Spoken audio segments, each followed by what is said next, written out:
out of Akron, Ohio, representing Team Popping the Boys, the headline god, Jeremy Lambert, and his co-host, speaking out of Atlanta, Georgia, representing more than one royal family, the king of indie viewing, Steven Jensen.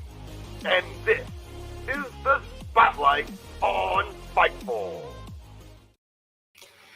Hey everyone, welcome to the Spotlight on Fightful. I am Steven Jensen, joined today by SP3 once again, filling in for Jeremy Lambert. Jeremy's got to do some traveling this morning, so I called in my good buddy and Degrassi brother and Mighty Ducks brother. Everyone knows me and SP3, good friends, and it's always good to have him on the show. SP3, welcome to the show. How you doing this morning, man?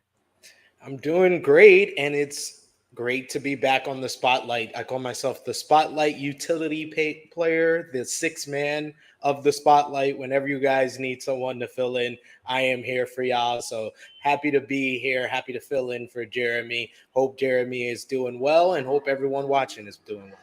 Yes, me too. Absolutely. We got a good show for you today. Got a lot of stuff to talk about. Obviously, we're going to cover everything from all the topics we normally do.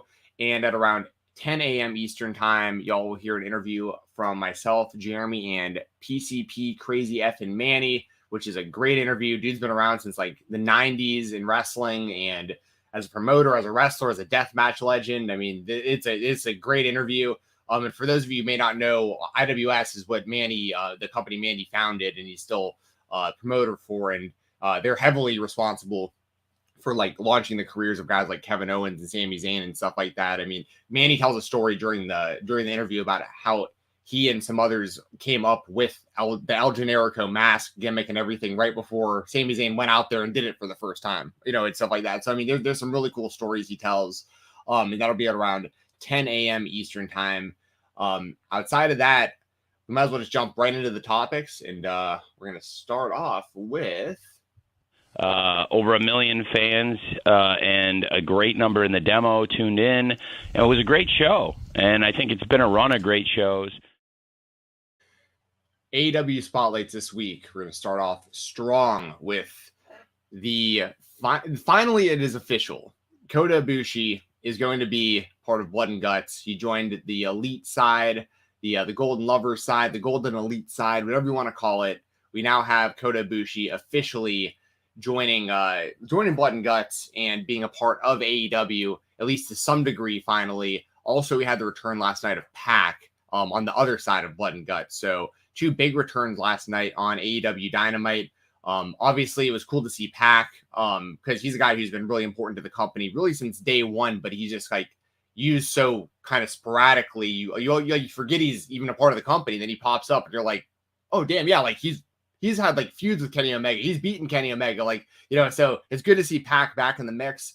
But we'll start off kind of more importantly because we've been waiting a long time. We waited 4 years basically for AEW to bring in Kota Ibushi. And there was a lot of speculation. It would have felt almost like false advertising at this point if it was anything but Ibushi last night for the elite side. SP3, you are obviously heavily into New Japan professional wrestling, and obviously you cover everything. What are your thoughts on Ibushi finally officially being announced for Blood and Guts?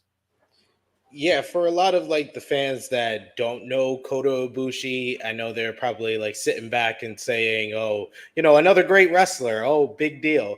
But it's about the stories. Like everybody has been talking about that. That's been a common theme throughout wrestling, whether it's WWE or your local independent. You want those stories. That's the thing that gets the fans invested. And to open up a whole other door of story for Kenny Omega, Kota Ibushi had to be the pick for the elite side. Like that was like the no-brainer. I thought a lot of the question marks was about who the Blackpool Combat Club was going to pick.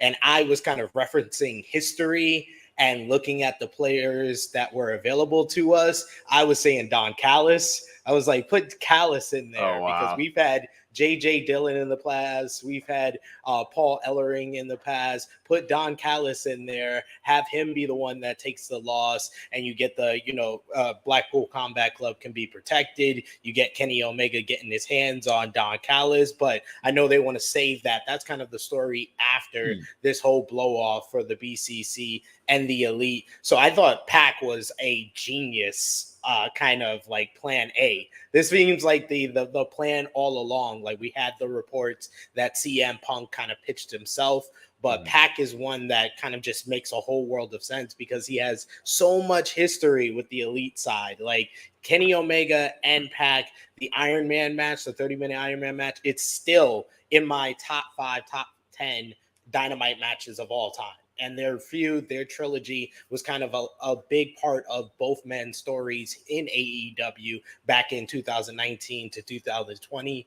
And you have him and the Young Bucks. He's gone after the tag team titles when they were champions. Of course, you got the best of 7 series for the trios championships, and Hangman Adam Page. He had a rivalry with him in 2019 where they had a trilogy of matches. So he just had so much history. And PAC versus Kota Ibushi is a match I've wanted to see since PAC became free from WWE. So I'm very excited for this. Like, what do you think is kind of like the bar for Blood and Guts next week? And do you think that it can top what we got? Because I felt like last year topped the first one. It feels like with the players at play, with the rivalry that we've had so far, we have what could top last year as well. I think so. I mean, I think that's what the expectation is, honestly. I mean, especially when you bring in Ibushi for like all this after all this time, like, it just feels like, and it isn't, this obviously isn't all about Ibushi. I mean, the storyline between the Combat Club and the Elite has been great. And there's like a lot of layers to that, obviously. One thing I want to touch on also real quick, you bringing up Don Callis to possibly join. I think it's a good idea, but like, I'm glad it didn't happen because it looked like Don hurt himself just doing like a kick last night. He like, you know what I mean? He was like hobbling, or I couldn't tell if he was selling, if that was like, he's such a coward that like one kick like puts him out of commission like that. But it looked to me that he like actually really hurt himself, like just doing like that one little kick spot.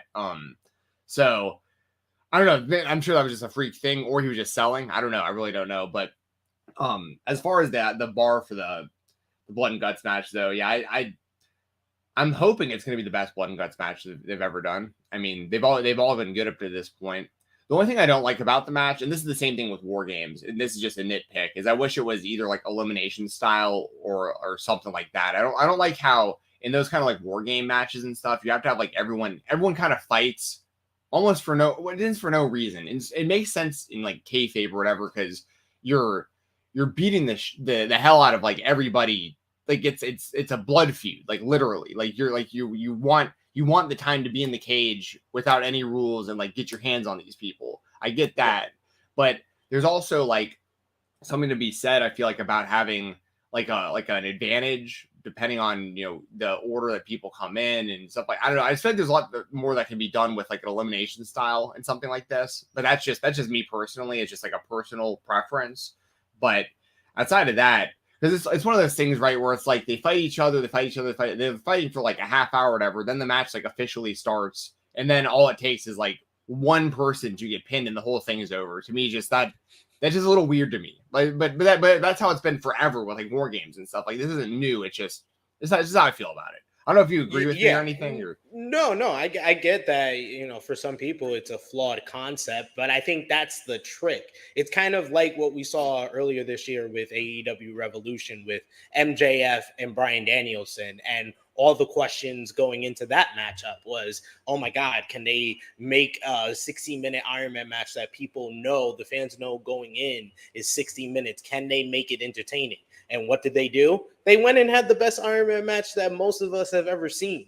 So I think that the key with the War Games matchup is making the stuff that happens before the 10th guy gets in there entertaining. That's the whole key to this. And I think that because of the rivalry that we've seen and the breakdown of the players at play, I think that it can be entertaining. You can get those special moments of Kenny and Hangman working together, and Kenny and Kota Ibushi having their moment where they're together in the ring, because I feel like Kota Ibushi has to be the last one in there to kind of be the cleanup man and go wild at the end. So you have that moment with the Golden Lovers kind of. I think that's when the elite side is going to win War Games, or Blood and Guts, excuse me. I still have to get used to the title. But I do like with Blood and Guts that they have gone back to the original War Games rules of mostly it's a surrender. You have to surrender for your team to lose. So that feels more like a war where you're beating them down so that when the 10th guy comes in, you don't have to do too much to get one of these guys to surrender. So I feel like the psychology to that works a lot better, and that's why we've seen such an entertaining matchup with the first one with Inner Circle and Pinnacle. We saw such a great matchup, one of the best Dynamite matches of last year with Blood and Guts 2, with a Blackpool Combat Club versus Jericho Appreciation Society. So I think that we're on a path where we have the guys that can deliver something that's even better than what we saw last year. And I also have to bring up the fact that Kota Ibushi coming in also plays into the whole Kenny Omega Don Callis rivalry, because Don keeps saying that Kenny betrayed him, and the only reason he's saying that is because Kenny rather wrestle with his friends, the Young Bucks, and reunite with Hangman Adam Page than be the cleaner, be the best bout machine, be on his own, do only singles matches, and win championship gold, which is what Don Callis wants him to do. And that's why he feels betrayed, and that's what he did in the steel cage match. It's just basically be like, okay, that's enough. So I love that him picking his friend again here, it plays into everything, and it's kind of like the grand finale. He has one last friend to call on, and he's calling on it for Blood and Guts, and then it opens up a whole other door. Because could we get Kota Ibushi versus Konosuke Takeshita in AEW? Oh my God, we get Golden Lovers in the tag team division. Like, it opens up so many other stuff, and I love the fact that coming out of Blood and Guts, they're ending the Elite versus Blackpool Combat Club, but they've already properly set up what people are going to do next. Kenny Omega has Don Callis and Konosuke Takeshita. He also has the Golden Lovers reunion that everybody's going to want. He also has Will Ospreay if they want to complete their trilogy. Like, he has a lot of doors that can open up for him. Hangman Adam Page feels renewed as a singles competitor, and a lot of people just want him to do singles. He's kind of like at that Kenny Omega point of people just want him to do singles because he's a hot guy. You get the Young Bucks back into the tag team division. You get John Moxley dealing with the whole Eddie Kingston. Of course, Claudio Castagnoli has to deal with that as well. So love how they set everything up for Blood and Guts next week and what's going further. Yeah, I completely agree with all that. As such a big fan of New Japan, is there any way that you can, I got to run just really quick to hit my AC. It's burning up in my damn apartment right now. If you can let the chat kind of know, the importance of not necessarily the whole lore of the Golden Lovers, but like how big of a deal it really is that Ibushi's finally coming over. Because for people who don't know, he's had this very, his path has been very interesting because he stayed loyal, at least this is my understanding of it, as more of someone who doesn't pay as close of attention to New Japan, admittedly. My understanding is he basically stayed loyal to New Japan like when he had other options, because I know obviously he did the Cruiserweight Classic years ago, AEW opened and all this stuff, all these options, and he stayed loyal to New Japan. They gave him their new world title. And then kind of ever since then, things got rocky for whatever reason. He hasn't really been a part of New Japan in a while. So he's kind of like stuck in almost this limbo, but he's also this kind of guy who seems like he doesn't like being really locked down. So like it's this weird, it's this strange position where like I have no idea how much he'll be in AEW, but he's like become such a legend that like anything we get in AEW is incredible because of his link with the Elite and with Kenny Omega and everything. But it's also like This might just be it. It might just be like blood and guts. We never see this guy again. I feel like, you know what I mean? If you could kind of explain like the importance of like Ibushi actually making this trip and doing this AEW run. Yeah, Kota Ibushi was kind of like known in Japan as the freelancer, and like probably maybe like a decade ago, a lot of people thought that he was going to be like a New Japan top guy. He was going to be IWGP heavyweight champion, but he only won the IWGP World Heavyweight Championship in 2021. Only because he would never sign a contract with New Japan. He wouldn't sign a contract anywhere. He did most of his dates in DDT, but he liked popping up in other places. And that's what made, him going to the Cruiserweight Classic and WWE such a surprise. And it's the Kota Ibushi, Kenny Omega relationship. And, I'm not going to go through the whole Golden Lovers lore, but they had a match where Kenny Omega was kind of a young guy going over to Japan, and they just bonded from there, became a top tag team, went over to New Japan unsigned, and won their IWGP Junior Heavyweight Tag Team Championships. But Kenny Omega was always below Kota Ibushi. This leads to Kenny Omega turning heel, joining the Bullet Club, and then a whole will they, won't they kind of romantic, bromance, however you want to describe it, type story went on for the next couple of years. Eventually, Kenny Omega chooses Kota Ibushi over the Bullet Club. The Golden Lovers reunite. They had this great tag team run for about a year before Kenny Omega goes to AEW, and it's always been the question for the past 4 years, will Kota Ibushi come to AEW? And now it's finally here. So it's like 4 years of buildup and over a decade of story that is coming into AEW in the form of Kota Ibushi. Kota Ibushi has been known as one of the best wrestlers in the world for more than a decade, for probably 15 years or so, because he earned a name for himself, being the freelancer, being this independent soul that kind of went wherever, having great matches with whoever. Your El Genericos, your Sami Zayns, those type of guys. He's been to Ring of Honor, made appearances over there. So yeah, he's kind of this mystical. He's like a unicorn in professional wrestling, where wherever you see him, it's special. He made an appearance in GCW earlier this year, had a great matchup with Joey Janela, had another great matchup with Speedball Mike Bailey at Bloodsport, and now he's here in AEW. It just feels great. For longtime fans, it feels great. For new fans, you're gonna see something with Kota Ibushi. He's hard kicking. Whatever you had or thought you were gonna get with Shinsuke Nakamura in WWE, for new fans who have become fans of AEW, you are gonna get that with Kota Ibushi. He kicks hard, he hits hard, and he's just got this it factor, that charisma that not a lot of performers that you see from around the world really have. Yes, absolutely.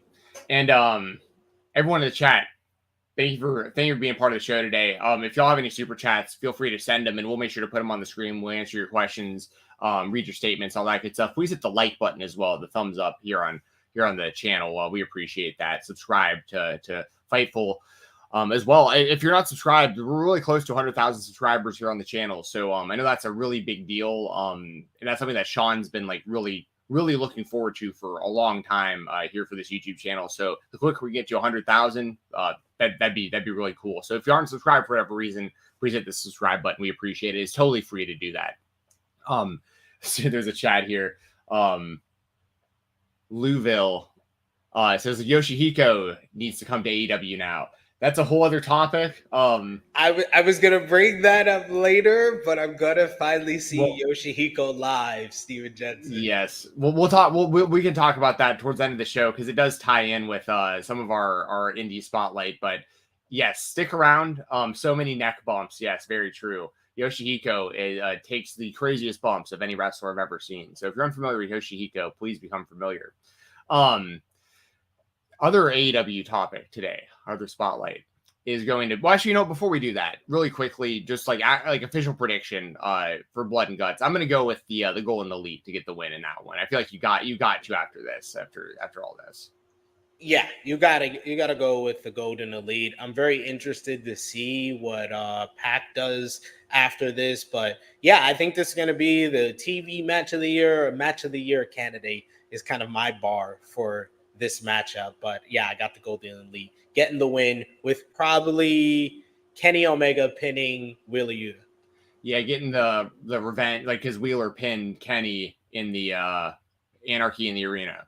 So that was it, right? Anarchy in the Arena. That was that Yeah, one. yeah, I always Anarchy forget in with the Arena too. all these crazy gimmick matches, man. But such good stuff. AEW's killing it. Speaking of AEW killing it, last night we had the AEW debut of Nick Wayne, and also we had the graphic after the match on social media. The Nick Wayne is all elite graphic, so it is official.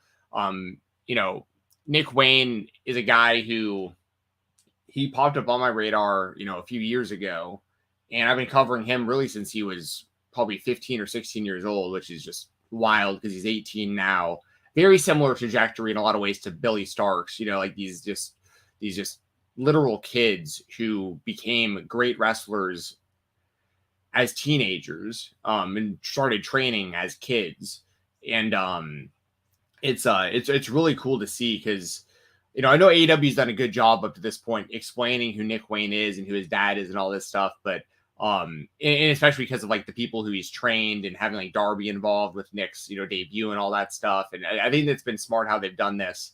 I think Nick Wayne is a long-term investment for AEW. This isn't something where like I wasn't expecting him to come in and like beat Swerve and like just be this world beater right off the bat. I think he's going to be kind of slowly introduced to the audience, and he's going to get over really quickly because he's really great in the ring and he's very relatable to a lot of people. And the thing with his dad, Buddy Wayne, for those of you who may not know, is his dad passed away a few years ago, and his dad was like a legend in his area, but like nationally, he was like an enhancement talent. So like you may have seen Buddy Wayne like on like WWF television and stuff in like enhancement matches and stuff like that. But he even more importantly, like he had a hand in training a lot of people that have become really good. And he also, he was Brian Alvarez's trainer as well. He has a lot of influence on a lot of influential people in wrestling, I guess I can say. And Buddy Wayne has this really, really positive reputation, and everybody's always said nothing but like the best things about his son, Nick. And it's one of those things where I can say it firsthand. Nick isn't getting this opportunity because of he's friends with Darby or like because his dad was a wrestler, or like Nick Wayne earned this because he's a fantastic professional wrestler. And I think if AEW didn't sign him right away, because I know for a fact, and I won't go too inside, I won't pull the curtain back too much, but I know, like, for instance, Billy Starks had a handful of offers before she decided to go with the offer she went with the AEW. And I'd imagine that is probably similar with Nick Wayne. He was going to have options. And I think that this was, I don't know, it's just one of those things where it's just really cool to see him on television. He's looking good, and the only knock that I think anyone could give to him, and this is something that's completely out of his control. There are going to be people out there that are going to be like, he looks small, he's kind of scrawny, and that kind of stuff. Like that's going to happen because he's on national television now. And my answer to that is going to be like, he's 18. Like this, you know what I mean? He's gonna fill out. So just watch him for how good he is in the ring, and I think that everyone's going to really enjoy long term because we're talking, years from now, he could be the face of professional wrestling, honestly. I think, honestly, Billy Starks and Nick Wayne are going to be the biggest two wrestlers in the world within the next, probably the next 10 years. Like, they'll be like the biggest, probably two names like in wrestling, but they'll be well on their way within just a few years. Like, they'll shoot through the ranks so quickly. So, anyway, SP3, how did you feel about Nick Wayne's debut last night? He's finally all elite. He lost the match to Swerve, but I thought he had a really good showing. Yeah, I thought it was a great match. I thought him and Swerve have a great chemistry with one another where they know where they're going to be in the ring. Everything really looks smooth, very flawless in the ring. And they hit that third gear and they really took it home in a big way with like the reverse Poison Rana off the top rope. And then Swerve reversing Nick Wayne's Hurricane Rana into the power bomb and almost landing him on his neck. Then the house call where he just kicked him right in the air. Like, yeah, they killed it on this matchup. I thought this was a great way to show off Nick Wayne. And I heard a lot of people that were very adamant that Nick Wayne should win this matchup. And I'm like, no, with who he's versing, if it was anyone else he was facing, like if it was Chris Jericho, and this wasn't now, and this was December 2022 before he did the Action Andretti thing. Right. I think the Action Andretti thing probably would have been a better intro for Nick Wayne. Yes, I will say that. But I won't say this is a bad way to introduce him because of who they're introducing him with, Darby Allin. And remember how he was introduced. Like the best for Nick Wayne thing could have been probably going to a draw with Swerve Strickland, and that kind of showing that he's like right on par with Swerve Strickland right from the start of his career and taking it from there. But just being a little bit less better than Swerve Strickland, that's also a good bar to start at for your career. So I thought that was a great way to introduce him. That furthers what's kind of budding here between Swerve Strickland and Darby Allin. So I thought they need to go continue with the vignettes. I think the vignettes have been a nice touch, and that's added a lot to Nick Wayne in like introducing him, but continue it. It's only been 2 weeks that they've done it. Do it like a third week, do it like a fourth week. The weeks he's not on TV, do those things before we have the next match with him. I think that's going to go a long way in getting him over with the fans. Yeah, I agree. And I have kind of almost like I don't like to fantasy book things. I really don't. Like, I think it's a giant waste of time to like fantasy book and like get in your own head about it. Because that's what I think a lot of like the problems that wrestling fans kind of like cultivate for themselves is like because their own thoughts they can't get over. They're like, I had this really good idea and they didn't do it. And then like someone like another fan like says it's a bad idea and they're like, you're an idiot. Like you know what I mean? Like it becomes like this, like, and a lot of these fights amongst wrestling fans literally start because like you have a good idea about something, but like it doesn't happen on the show. But my kind of where I'm at with what I'd love to see personally is if they kind of, you know, for like maybe a few months, Nick Wayne is like having a hard time maybe getting a win, or like maybe he's doing okay, but like, you know, he hasn't really like hit that next level yet, but like the fans understand who he is, they understand his story. And I would love if there was like a scenario that was possible. And this is there's so many things that would have to work to where like this would happen. But excuse me, I would love a story if like Nick gets to a point where he's kind of like he's like, all right, like I've got a pretty good grasp on things, but like I just gotta like something isn't working yet, but like I gotta figure this out. And then he's like backstage, then like Jordan Oliver walks up, and he's like, man, I got you. Like, you know what I mean? It's like, yeah, you need some help. Like, you know what I mean? It's like Jordan Oliver, Nick Wayne as a tag team on AEW.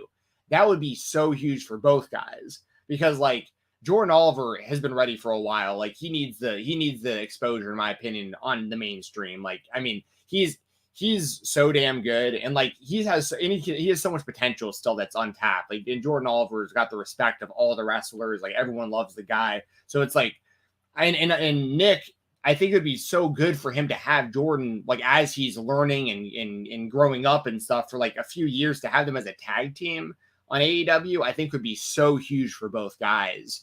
So I just want to throw that out there too, because like that's an ongoing thing on the indies right now, on GCW more specifically, is Nick Wayne is one half of the GCW tag team champions with Jordan Oliver, and Jordan has been saying in promos, Nick isn't leaving GCW for good until we aren't the tag team champions anymore. So that means we just got to say the champions forever. Like as long as we're the champions forever, Nick never leaves.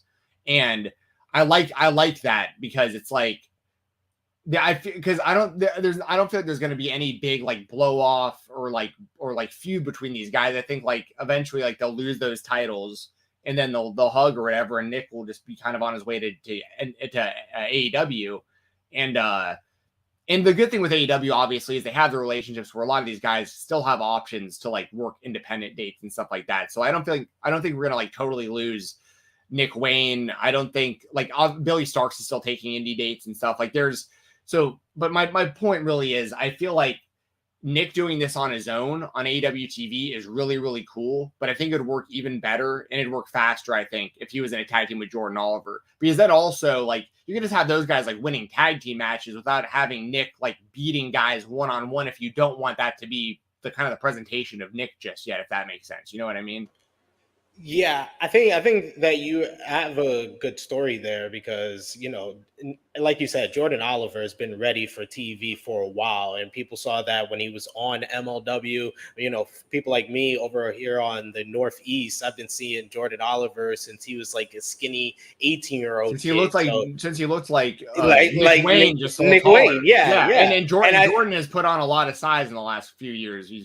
He's put on muscle, and then Nick will do that too. It's literally impossible until you hit a certain age. I mean, so. And I love what Nick Wayne and Jordan Oliver have done together, because I think they've really become one of the best tag teams on the independent scene, probably one of the best tag teams non-AEW, non-WWE in the world today. Like what they've done with the GCW World Tag Team Championships. I have another prediction for those, and as far as what that story is going but I'll stick to AEW here. And I think that what we're seeing with the vignettes and what we saw last night with Darby coming out and being there for Nick post-match is eventual Darby Allin and Nick Wayne tag team, actually. And I could see something like Nick, losing maybe his first couple of matches, and then he doesn't start winning until he starts teaming up with Darby, and then he starts teaming up with Sting, where you can give Sting giving Nick Wayne the rub, and then maybe even if you want to kind of have Sting go out with a bang, say the first big win Nick Wayne gets is as a trio with Sting and Darby Allin, and they're the ones that dethrone the House of Black. So I know we're going too much into the fantasy booking, but there's a lot of different doors that they can go down with Nick Wayne, and the fact that they're introducing him with such an integral character and performer on the roster that we see every week in Darby Allin, there's a lot of different ways they can go with this. Absolutely. Chi-Town Spurs with a super chat. Thank you very much, Chi-Town. Says Swerve desperately needed a win here too. He's been pinned a ton recently. I completely agree with that. I think everyone does. Yeah. So that's why I was fine with Swerve getting the win here, because he needed it. Like, I thought he was going to beat Orange Cassidy, and then he did it. And then all the tag team losses, and I think outside of Forbidden Doors 0 Hour, we haven't seen Mogul Embassy as a unit kind of win together, like as far as on AEW television. I know they're ROH 6-man tag team champions, and they're dominant over there. I actually watch it, but I don't think that, on AEW television, they have been presented as the dominant force that they can be. But Swerve winning here and him interfering in the Darby Allin Orange Cassidy matchup, I didn't see that coming, actually. I didn't see that coming. I thought that Orange and Darby were going to be in the finals against MJF and Adam Cole, but they have more of a story going on with Sammy Guevara and Daniel Garcia, and this kind of opens the door for them to finally do this Darby Allin Swerve Strickland rivalry, and where Swerve's motives as a heel makes a whole bunch of sense. He lost to him in the blind eliminator, and now that's the third time he's lost to Darby Allin in AEW. He's never beaten Darby Allin in AEW. And this used to be a guy that he dominated outside of AEW. But now we have a motive and a reason for him to go after. Yes. There was one other thing I was going to bring up about this before we moved on. Oh, yeah. That it was... I hope also that Swerve continues to use that finisher. I know I've seen him do it before, but the one he used last night against Nick Wayne, the like Pentagon driver looking finisher. Yeah. Because dude, like, listen, I love Swerve. I was a fan. I actually interviewed the dude back when he was Killshot Lucha Underground, like forever ago. Like I'm a fan, right? Like I've liked the guy for a long time. The one thing, because I'll keep it real. Like I gotta keep it real when I have to. That double stomp, I wouldn't even want to sell for that if I was a wrestler. I'm serious, because dude, you have to sit there, sitting up, looking at him. on the top rope forever, and then he comes down and completely misses you every time. Well, no, but am I crazy? Every time he comes down, his feet don't hit anything. He just lands around your body. Like I get that it's for the safety of like not actually landing in someone's chest, but like he doesn't hit anything. He just hits the mat. Like so someone just sits there and looks at you, just sitting up like the Undertaker, and just watches you on the top rope, and then they come down really hard on the mat around you. You're just kind of looking straight up. Like I gotta keep it real. Like I wouldn't do that as a finishing move. Like the guy's super talented. It's like when I would watch Trey Miguel for all these years, and like he's having all these banger matches, then his finisher was the Meteor. I'm like, that's like the lamest move in your move set, and it's your finisher. It doesn't make any sense to me. No, you're. I mean, I can't say you're wrong. But I mean, it's got to be super noticeable to everybody. Like, there's no way I'm the only person sitting there watching that on TV and being like, he didn't hit anything. Like I know wrestling scripted, like, obviously, right? Like I know it's about the safety, but like you also got to make it look like you're doing moves to each other. I do like the fact that Swerve has multiple ways to finish a match. Of course, the Swerve Stomp. He's got that. I feel like he should finish more matches with the house call, because just the way he just kicks the guy's head off. That should be kind of like the one hitter quitter. If he's versing someone like kind of like below the Darby Allins, Orange Cassidys of the world, when he's versing like a QT Marshall in the ring with kind of the lower card guys. That should finish the matchup 1, 2, 3. Yeah, I agree. And listen, I agree with you as well to have like multiple ways to finish matches. I think it's really smart. I've talked about this 1,000 times on podcasts. Like AJ Styles is like the prime example. Like he can hit you with a calf crusher, a Styles Clash, of phenomenal form.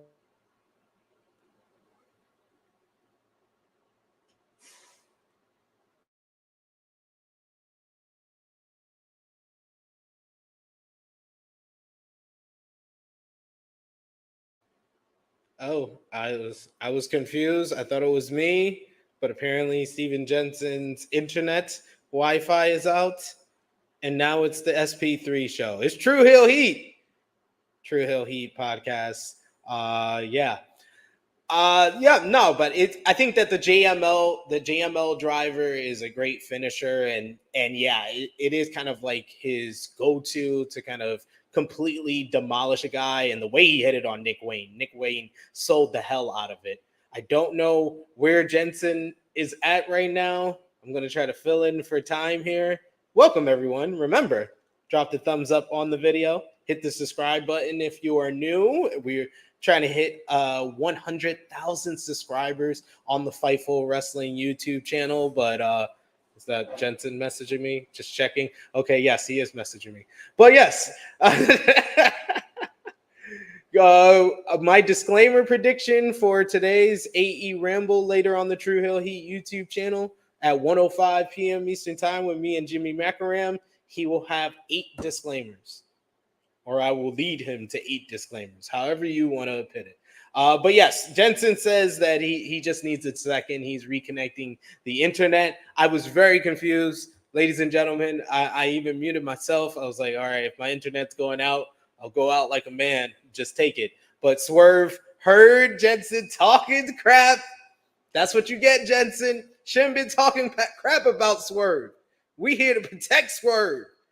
Swerve disconnected Steven Jensen. Said, I'll Swerve stop your internet. Take that. Did I hit that?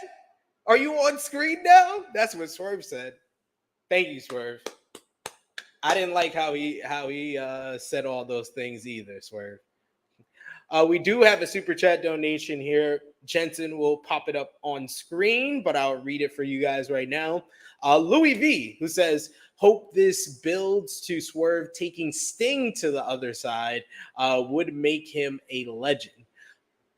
Okay, I can see that. I think that it seems like we are building to like not a Darby and Swerve one-on-one match, I think that we're building to Mogul Embassy versus Sting, Darby, and Nick Wayne. Maybe down the line that we can get something like that. Yeah, I can see that. Like Swerve Strickland and Gates of Agony versus Sting, Darby, and Nick Wayne. They can do Brian Cage and Swerve Strickland versus Sting and Darby. That maybe is the pay-per-view matchup that we're building to, as far as like maybe like an all-in, all-out type of thing. Maybe they do like one with the multi-man matchup, like a 4-on-4. Sting and Darby can get a fourth guy and versus Mogul Embassy, and then you could do Keith Lee. Keith Lee is still there. They still haven't done Keith Lee versus Swerve Strickland, ladies and gentlemen, despite us seeming like we were teasing towards that last week with them being teamed up in the blind eliminator, and maybe that will finally lead to the singles match that we still haven't got. Nope. We see, it seems like Swerve has already moved on to Sting and Darby. But yeah, I would love to see Swerve. Maybe Swerve can be the first person to pin Sting in AEW. I would love to see that. But yes, keep those comments coming. Keep those super chat coming. I don't know if I could pop anything on screen. No, I can't pop anything on screen. Steven Jensen will be back with us here on the Spotlight. But yes, Nick Wayne, very impressive in his debut. Overall, AEW Dynamite, I thought was a good show. I thought that they built to Blood and Guts very well. I thought the Kota Ibushi introduction, though, I would say that it wasn't what I really wanted. As far as like explain, if they were going to do it in video package form, I would have loved something kind of like a bigger montage of his history with Kenny Omega and why Kenny Omega is doing this and why the Blackpool Combat Club basically stopped their attack. Kenny, he was like, any last? It was like an 80s freaking comedy, an 80s comedy in the way that Jon Moxley was like, any final words to the people before we break your neck? And Kenny Omega was like, ha ha, we have a fifth member. Look at the screen, and that distracted them. The lights go out. And you get the Kota Ibushi intro, and it was good with a little bit of highlights. And I'm excited for it because I'm a Kota Ibushi fan. I've known about the guy for a decade, but I don't know if the casual fans are sitting up there and like, oh, okay, I thought Forbidden Door was over. So I don't know how it is for everybody else. I do try to look at that, and it felt weird. It felt off in the way that it was presented. And why did the elite just stay in the back and almost watch Kenny Omega get his neck broken? Did they know Kenny Omega had a video to distract him? Did they know the Blackpool Combat Club wouldn't break Kenny Omega's neck before the video played? All of these things, all of these questions is what goes on in my head. We do have Caden in the chat. Hello, Caden. Nice to see you. Hello, Brutal Titties. Brutal Titties. Nice to see you. Hey to you. But yes, yeah, that felt a little bit off. I did love PAC coming back. Like I said, I thought the PAC being back was ingenious. That's someone that kind of fits in so well with the players at play, even with his history with like a Jon Moxley. And I think, did him and Konosuke Takeshita go at it? I don't think so. But yeah, he's had interplay with a bunch of the guys outside of AEW as well over on his side, but nothing that's like, okay, why would he team up with his enemies? None of these guys have had brutal rivalries with him. All the guys that he's had more personal rivalries with are over on the Golden Elite side, outside of Kota Ibushi. But like I said, Kota Ibushi and PAC being in the ring together, that's just the added bonus, ladies and gentlemen. And I hope we get a singles match. Tony Khan, we need to stop holding back on these singles matches. We need to give some of these singles matches, at least on pay-per-view. Don't give them away for free. You do that, but don't give them all away for free. Kota Ibushi versus PAC is something I would pay for, and I think a lot of people would pay for that. So hopefully they hold back on that one, and we can get that on pay-per-view. We do got Shackdown Spurs said it was all a part of Kenny Omega's anime plan. It did feel like an anime. Yes, It felt like I was watching Dragon Ball Z. Like it was a Dragon Ball Z episode. And he's like, oh, you didn't know? We have a fifth member as well. And then everybody just paused. Like he had the power. He had the power to stop everything, and everything would be better, and he wouldn't get his neck broken. But that's the stuff that goes on in my head, ladies and gentlemen. Welcome to my world. I know it's weird out here, but I think that's all for AEW. I don't want to give too much away as far as like everything else with AEW. You had the CM Punk who pitched for himself to be a part of Blood and Guts rumor or report that was out there. We do have Steven Jensen in the chat with us, ladies and gentlemen. He says, hey, dude, my internet is almost back. You could switch to Bloodline topic. So this is where they would usually do the graphic there. But as far as CM Punk, pitching to be in the Blood and Guts, I mean, I wouldn't be surprised.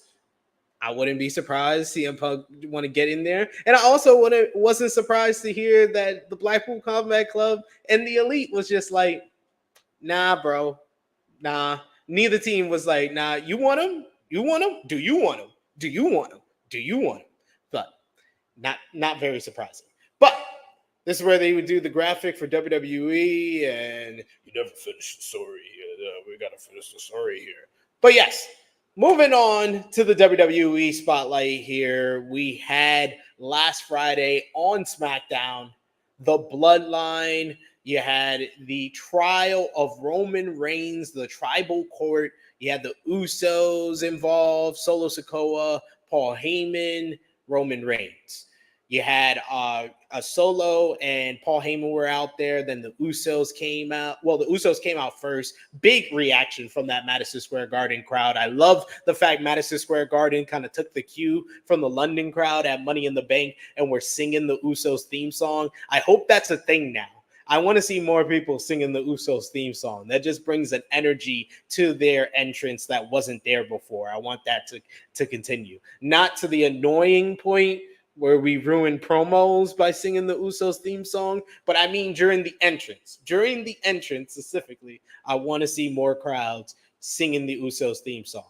So they came out celebrating their win over Roman Reigns at Money in the Bank. You have Paul Heyman and Solo Sikoa come out. Roman Reigns comes out. They present Exhibit A, which is all the times Roman Reigns has kind of been verbally and physically abusive to his family, as well as his wise man, Paul Heyman. When he fired Paul Heyman and gave him a Superman punch was shown. All the abuse to the Usos since they lost to Kevin Owens and Sami Zayn at WrestleMania was shown. And then eventually we get a Roman Reigns who puts on a award-winning performance where he talks about, he was like, I don't want to be this way. That's not me. That's not me. He had denial. Then he went through acceptance. And he's like, okay, I don't even want this. I don't want the money. I did the Bloodline for you guys. I was already main eventing WrestleMania before I was with the Bloodline. And then he takes off his lei, saying that he doesn't want the crown of the tribal chief. He tries to hand it over to Jay. He actually puts it on Jay. This man is in tears. He takes off his title. He gets on his knees. He's like, I'm going to give it all up because he wants his family. Or so you thought. I didn't think so. I knew it was coming. Low blow to Jey Uso. We get a big beatdown, a big brawl. Highlights being Solo Sikoa picking up the lei, picking up the ceremonial necklace, and looking like he wants the crown of the tribal chief. And I love the crowds in London and New York City. They seem to are getting behind Solo Sikoa, and that's the goal of all of this. The goal of all of this is to elevate everyone involved. Roman Reigns feels like he's in the lore of a John Cena, a Rock, a Stone Cold Steve Austin, a Hulk Hogan. But Jey Uso is now a viable option to be a main event babyface. Jimmy Uso is a lot more interesting as a character, and we know the difference between the twins. That's an accomplishment within itself from this storyline. But the Solo Sikoa elevation might go down as one of the greatest NXT call-ups of all time. And I love that it's a slow burn that we're seeing right now now, where even the fans are getting behind him and wanting him to kind of beat up Roman Reigns or, disobey Roman Reigns or take the necklace and put it on. Roman telling them to give it to him. Jey Uso breaks it up. They make Jey Uso watch them beat down Jimmy Uso. He eventually gets thrown over the announce table, and then Solo gives Jimmy Uso a splash through the table. That stretches him out. He goes to a hospital. Jey Uso comes back. He beats down Solo Sikoa and Roman Reigns. Roman Reigns runs off, hits him with steel chair shots. And that trial of Roman Reigns was just some unbelievable professional wrestling television. You had all the characters kind of really established. Even if you're someone that's just watching the show, you know every character, you kind of know their motives or where their mind is at or what choice they have to make in this situation. In just one segment, they were able to accomplish that. It was 35 minutes, so if you don't like the melodrama, you don't like the theater, you don't like the acting of Roman Reigns, you're going to be like, well, that was very long. That was very long. It was very long. It was 35 minutes of television. But if you're someone who cares about stories and characters, I think that this was an unbelievable segment that got unbelievable ratings. It was 3 million viewers that watch this trial of Roman Reigns. Like, we have to start seriously having this conversation. I started having this conversation over on the True Hill Heat channel back after the Royal Rumble, but I'm gonna have this conversation everywhere I'm at. We need to have the conversation. Is the Bloodline storyline the greatest storyline in WWE history? And we also need to have the conversation where it stands in wrestling history, because it might have no debate after this year that it's the most successful storyline in wrestling history because of the money, because of the box office for the premium live events, the TV ratings, merchandise on every single metric as far as success in professional wrestling. It's about the money you can draw, the eyes you can draw. It is the most successful. So we need to have the conversation. Is it the greatest? Is it the best in WWE wrestling history? Yes. Thank you for holding it down, SP3. Can you see and hear me okay right now? Yeah. Okay, cool. I may be jumping on and off just a little bit. I'm actually going off my personal hotspot right now. Something happened where like my power went out like real quick, just like a flash went out, and my internet router is just taking forever to connect to Wi-Fi right now. So I'm sorry that happened, y'all. Yeah, thank you for talking about the Bloodline. You got it totally covered. I was watching, and by the way, great job on the WWE bumper before you started to finish the story thing. That was fantastic. So I'm going to jump in on the next WWE spotlight. And by the way, I'm going to say this too, just to follow up with what you're saying about the Bloodline. I think it's the best WWE storyline in a really long time, maybe the best ever. I don't know if like this tops like it really there as far as like the level of success that it got. I think that there's really only one serious argument against it, and that's Austin and McMahon. Austin and McMahon, It will probably go down as drawing more money than Austin and McMahon, but you have to understand inflation and what Austin and McMahon as far as importance and impact meant. I think that's the only serious one. I think everybody else, you would be going off of your preference for nostalgia and old school. Say if you're older and you say Macho Man and Hulk Hogan, which was great, drew a big number for WrestleMania. But as far as metrics, like Austin McMahon and Bloodline blows them out the water. And as far as like the quality and the performance, I think the Bloodline would blow that out the water. And I think Austin and McMahon did as well. So yeah, I think the only serious one is Austin and McMahon to me. I'm sorry to interrupt. No, I think that's a fair point. And I think like in wrestling history, for me, like really the only one that I think maybe like the NWO storyline, but that got like kind of ruined at a certain point too. Like the thing with the Bloodline story is we might still only be like halfway through this thing, because there's still going to be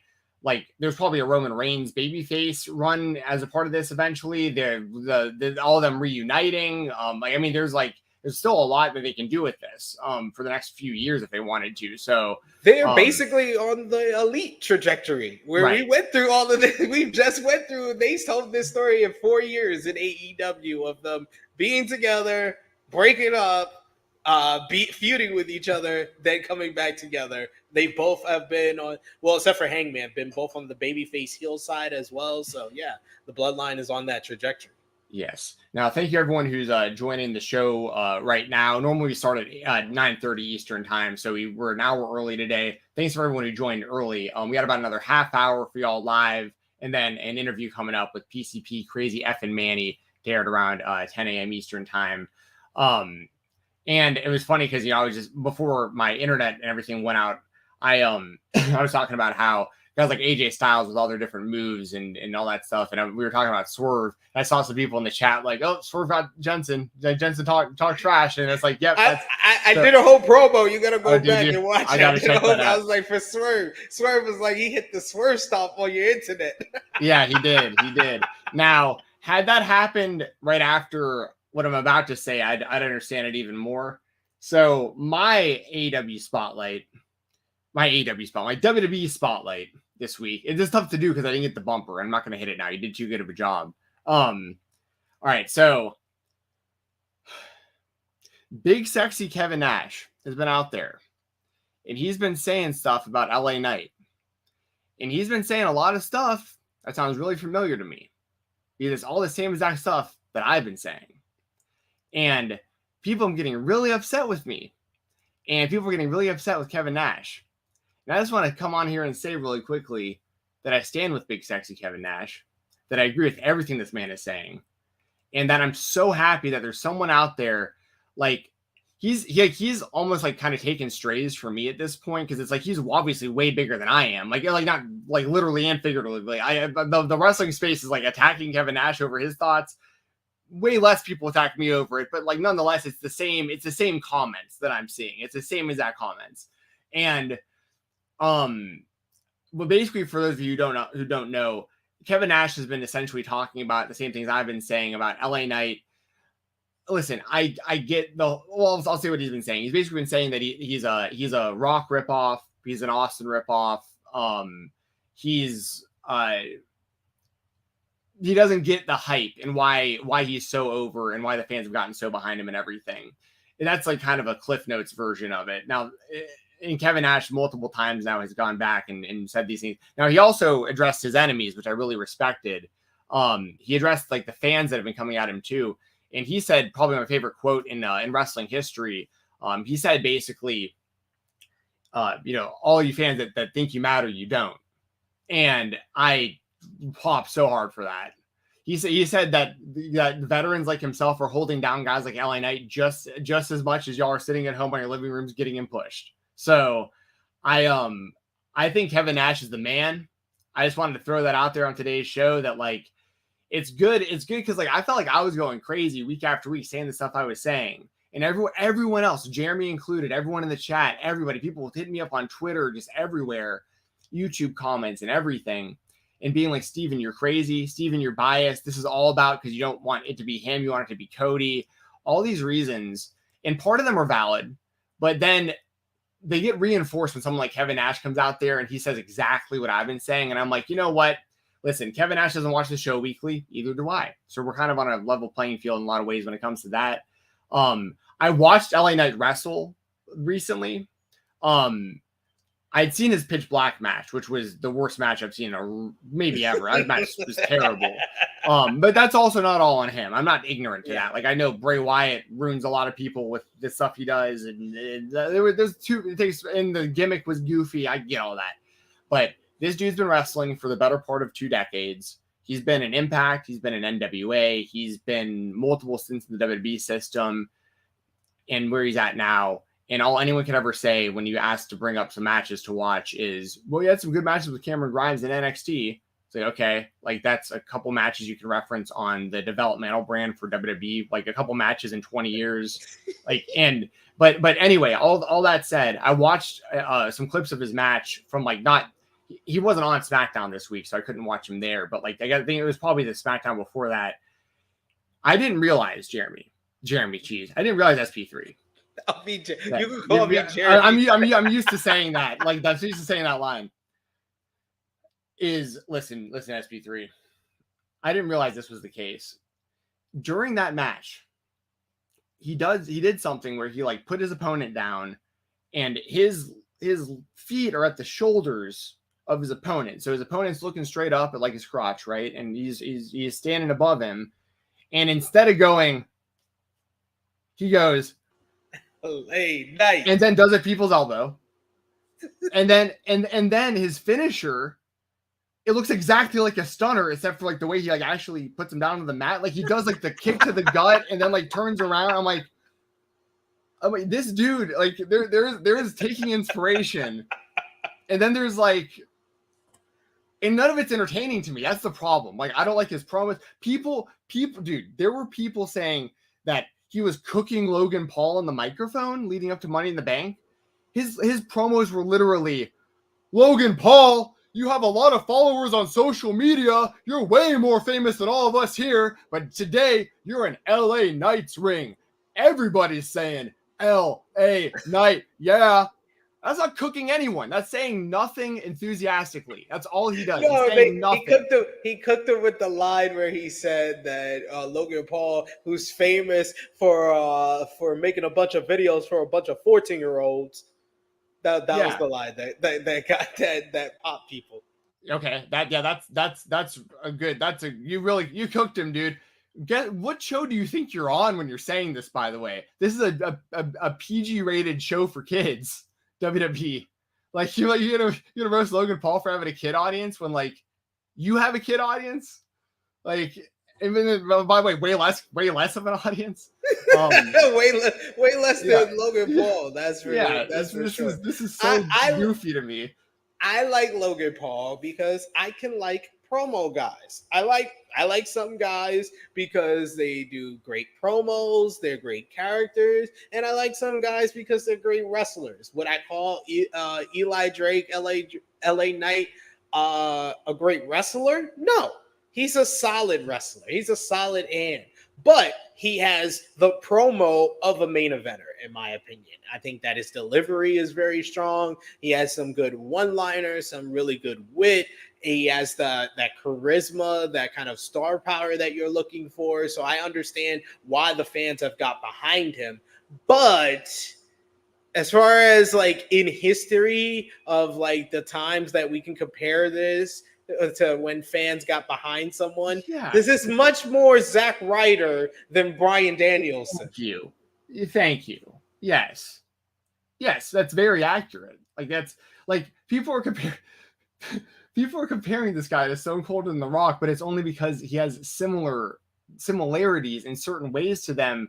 But y'all, listen, I get the perspective is just going to be different in a lot of people. Like, listen, I'm 35 years old. Like, I was a kid growing up and seeing and hearing the pops that Austin and The Rock were getting in the 90s. It was a completely different thing. That, like, listen, LA Knight is over in comparison to like this kind of status quo of superstars you see on WWE.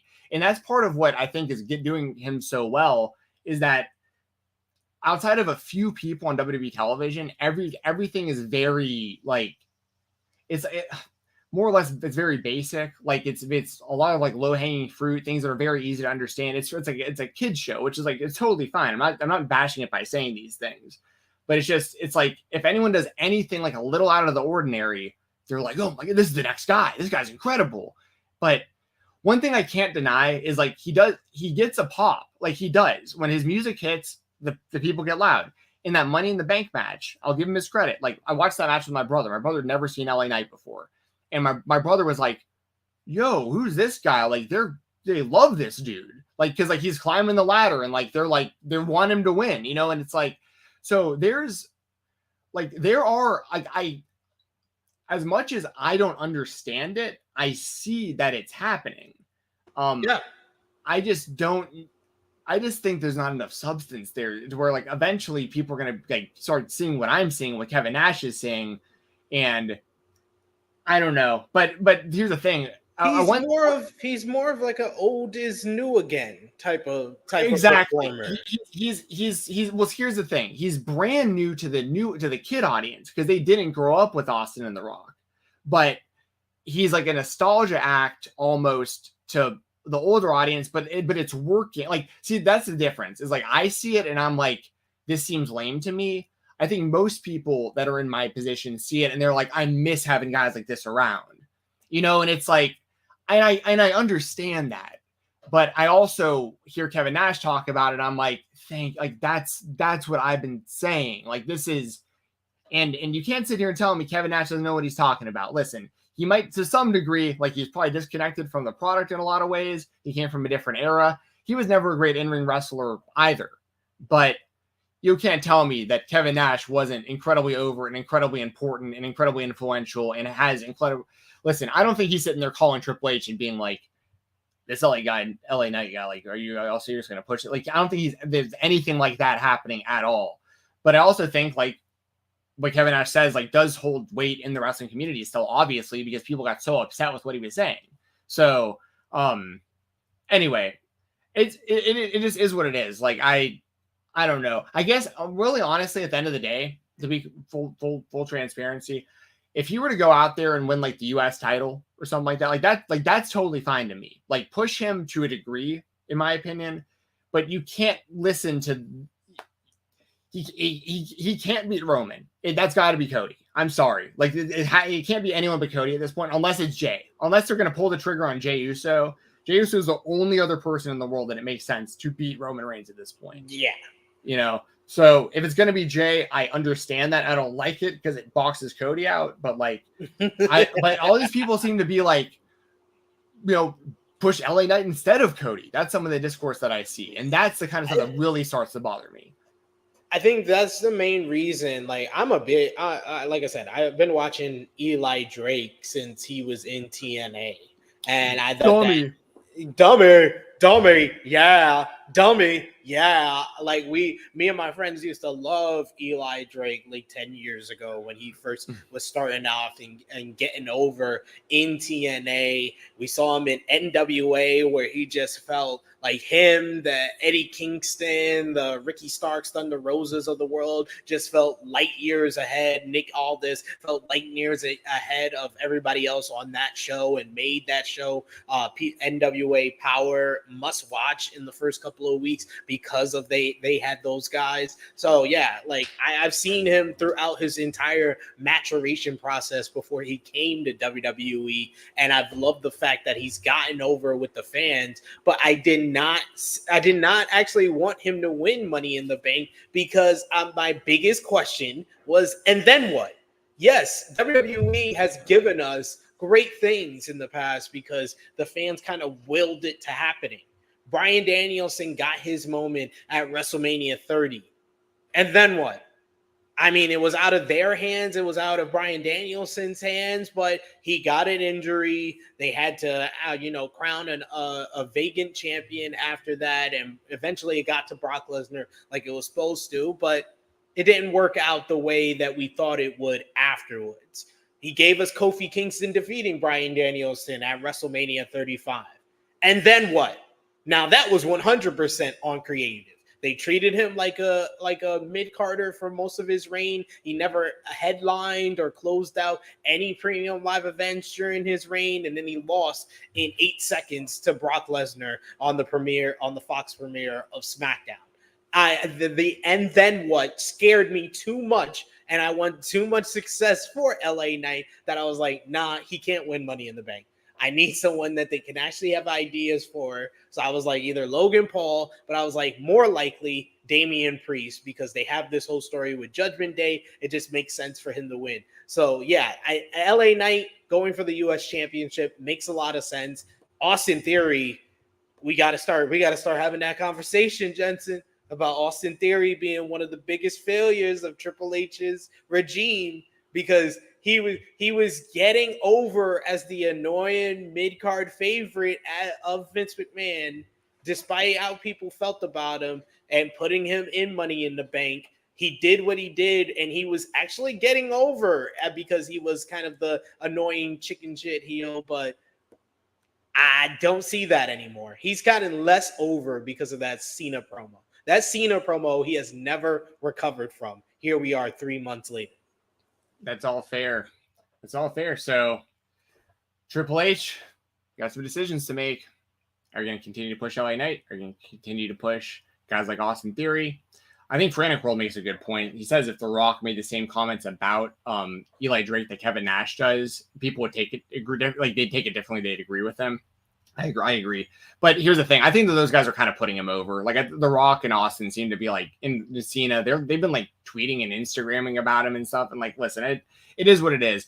I just want to throw that out there on the show today that like, thank you, Kevin Nash. If you ever see this, I appreciate you. Thank you for like making me feel like I'm not completely insane. You're a member of the Wolf Pack. Well, that's why I wore this today. So, for life. All right, so let's move on to, we got about 15 minutes. We got to go kind of fast through the rest of these topics here. We got to run that interview at 10 with PCB Crazy effing Manny. So our next topic is going to be... Our product is what it is. We're going straight up the middle. Alex Kane is your new MLW World Heavyweight Champion. He defeated Alex Hammerstone at MLW Never Say Never. And Hammerstone had been the champion, I want to say, for like 650 plus days. Like, he'd been the champion for a long time. MLW does a really great job of that, by the way. Jacob Fatu had a real nice long run before Hammerstone beat him for the title. They do hot potato some of their titles quite often, but their World Heavyweight Championship, they've done a really good job, in my opinion, of like the prestige and like the credibility and the long title runs with those and making it really seem like a big deal when someone new wins that championship. Alex Kane's a guy that I've been following for quite a while. He started blowing up in the Southeast scene out of like Action Wrestling and stuff years back. And I've gotten to see him live at Battle Slam and a bunch of places in the Southeast. He's a guy who it's really cool to see the Bumaye Fight Club and like the whole idea of that working so well on AEW, getting guys like O'Shea Edwards, who I'm a big fan of, involved with that as well. Like, so the whole Bumaye is for the people. Like it's working. And Alex Kane is a great in-ring wrestler. He's very credible. And he's a guy who, like, it made sense. Like, there wasn't going to be, in my opinion, a better person to come around anytime soon that would make the most sense to have beat Hammerstone for that championship. So I'm happy that Major League Wrestling pulled the trigger and they put that title on Alex Kane, because I think he deserves it. And I think Alex Hammerstone did a great job as champion. It's just like he had the title for a long time. It was time for something else. And Alex Kane is the right guy, in my opinion. Yeah, I was really wondering who they were going to go to next, but Alex Kane makes a bunch of sense because he's kind of been really carrying the banner for MLW through some tumultuous or semi-tumultuous times for the company, because they had a bunch of guys that you could have looked at and said, okay, you build this guy up to be the future, like Myron Reed and the run that he had with their light heavyweight championship. You would have thought that he could have been a guy that they built up to the heavyweight championship, and then he left. You had Jordan Oliver, he left. You had EJ Nduka, and he left. So I think that with the people that they had at their disposal, Alex Kane has so much charisma. He really presents himself very well. He comes off legit because of his background as well and in the ring. And it just made sense for him to be the one to have the honor to defeat and dethrone Hammerstone for the championship. I thought Hammerstone did a great job of holding the title. He had a big obstacle to overcome because he was filling the shoes of Jacob Fatu, who previously had the record for longest reigning MLW heavyweight champion, and then Alex Hammerstone was able to, I believe, to defeat that record. So you're very right with them protecting that championship. Those two guys, Tom Lawler and I believe Swerve Strickland and Low Key, I think, are the only people to win the MLW championship as far as Court Bauer kind of being in control these last couple of years. So yeah, they've done a great job of making it a prestigious championship that it has to be talked about when the title changes in this way.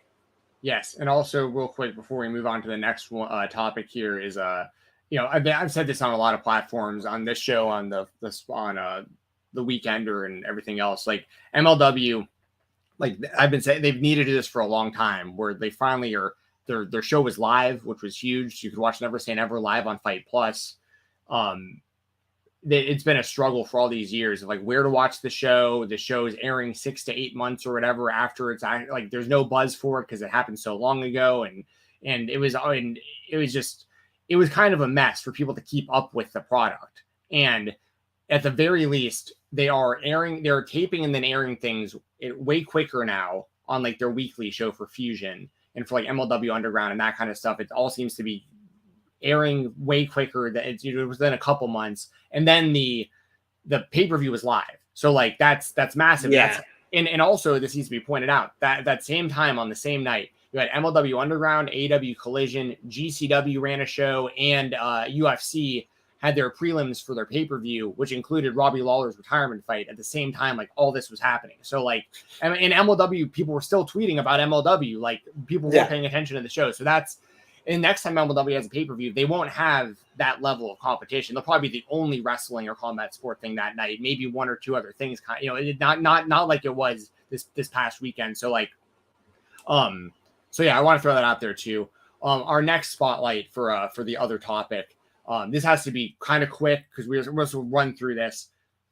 Impact Slammiversary is this weekend. It's a Saturday. I'll be on the post show live with Joel Pearl right here on this channel. So please check that out and join us. Cresta normally joins us for those as well, but she'll be on the Collision post show at the same time. So please check out myself and Joel for the Impact the Impact post show right after Impact Slammiversary this Saturday night. YouTube.com/Fightful. Just give me your winners for these matches.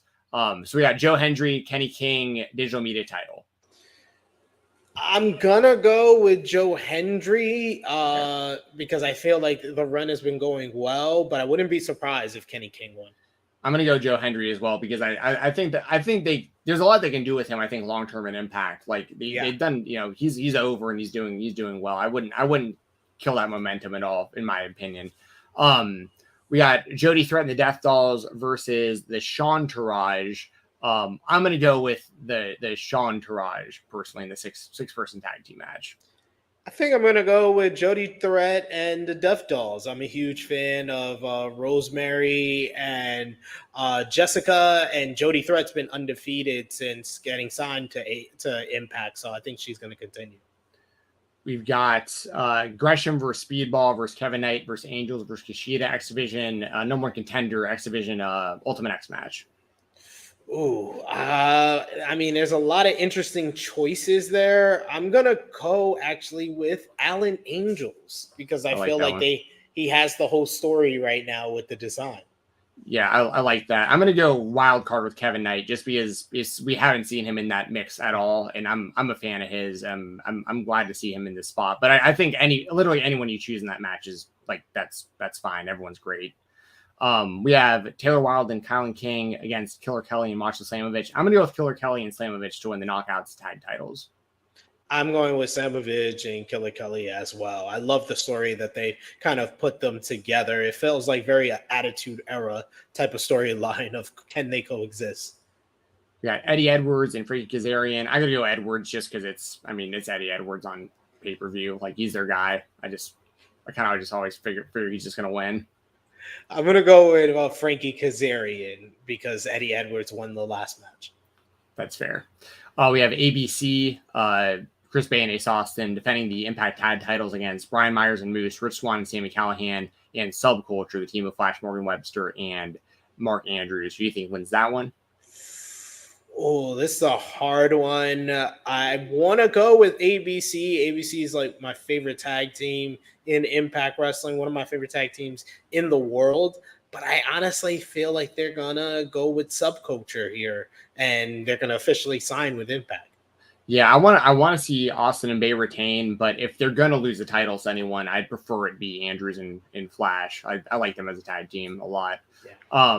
We got Chris Sabin versus Leo Rush, X Division title on the line. I'm going to go Chris Sabin. I feel like he's going to retain here. I think it's going to be a great match, though. I think this is going to be a phenomenal matchup. I'm going to go different. I'm going to go with Leo Rush. Okay. And that may tie into the main event, potentially. Yeah. We have Bully Ray and Diener against Scott D'Amore and a to-be-announced partner, Darren McCarty, the hockey player, is the enforcer. I was just gonna honestly default to whatever the DM War team was based on kind of the story, like to get like revenge here. But like, I think it's gonna probably be like Tommy Dreamer or I agree. somebody. Yeah. So yeah, I'll go with D'Amore and Dreamer to win. Yeah, we had Gianna Purrazzo defending the Knockouts title against Trinity. I'm going to say Gianna retains here as well, but this is another match I think is going to be really solid.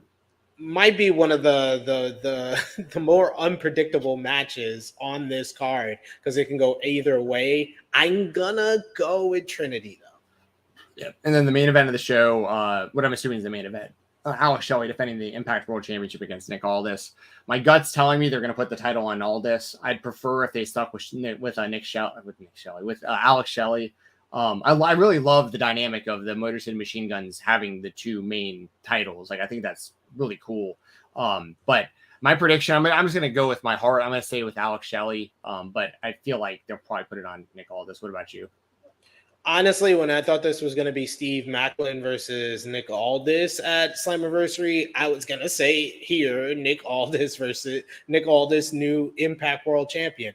But the reason why I predicted Lio Rush to win the X Division Championship is I don't see both Motor City Machine Guns walking out with the title from Slammiversary.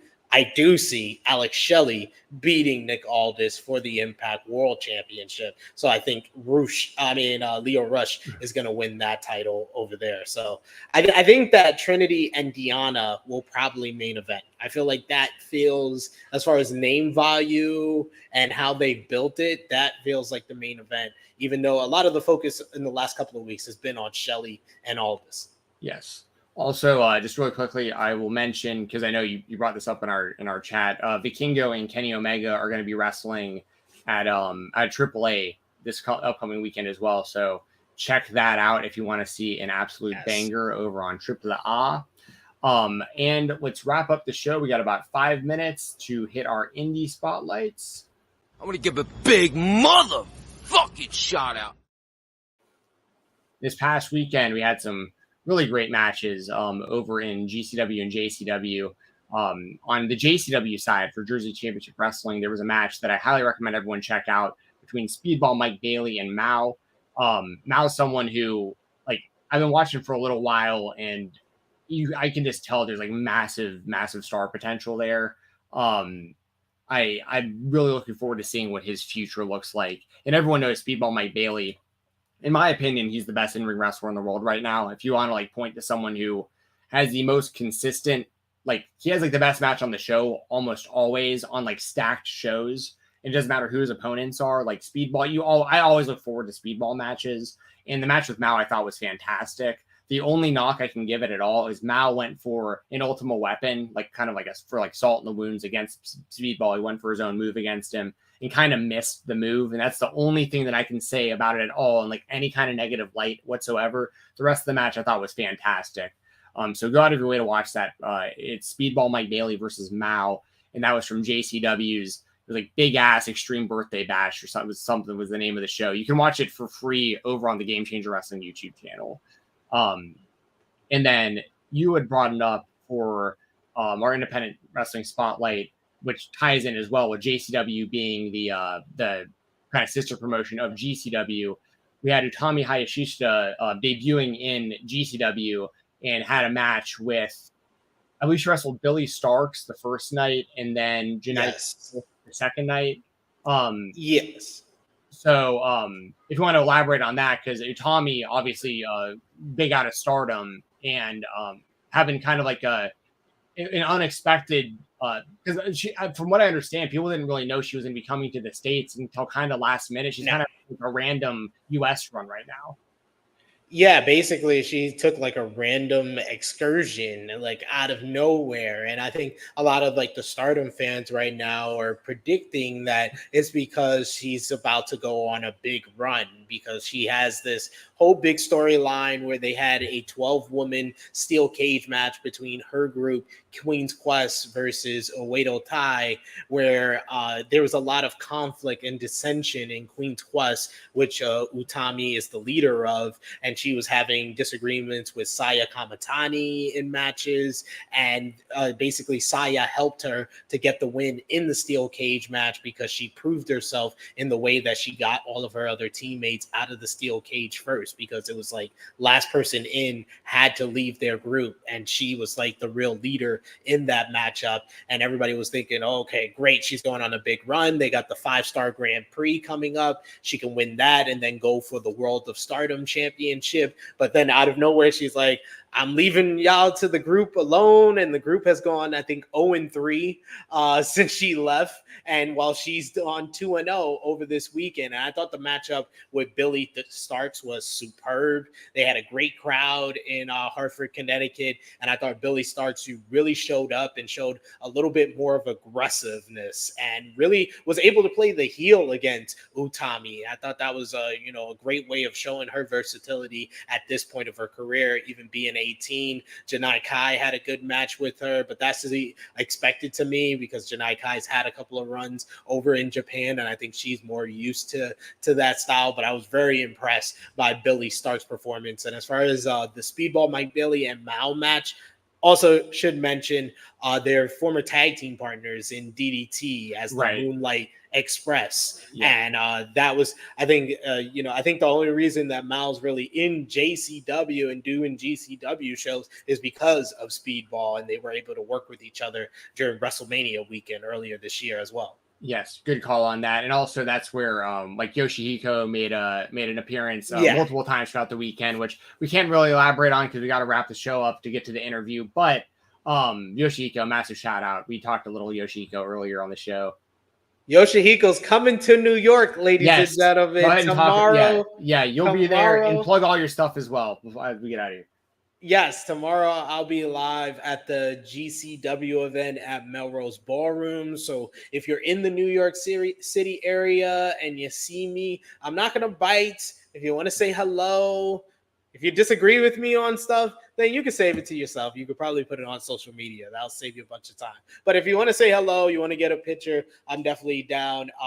Melrose Ballroom in Queens, New York tomorrow, GCW. And you can follow me on the Twitter machine at TrueHillSP3. Follow the gang, True Hill Heat. That's TRU, no E, Heel Heat. The YouTube channel, I'll be live today at 1:05 p.m. Eastern Time with AE Ramble with me and Jimmy Macaram, talking more by a beat by beat, segment by segment for AEW Dynamite. So check that out and check out all the other content that we got on the channel. But thank you so much, Jensen, for having me on the show. Thank you so much to everyone watching. And remember, drop that thumbs up, hit the subscribe button, and push it to 100,000 here on FITE.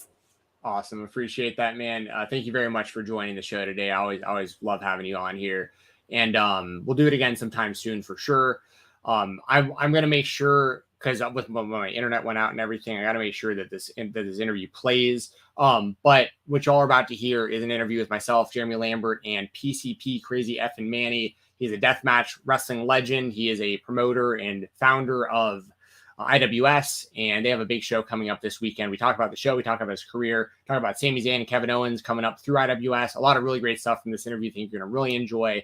And please let me know if for any reason y'all cannot hear or see or anything for this video.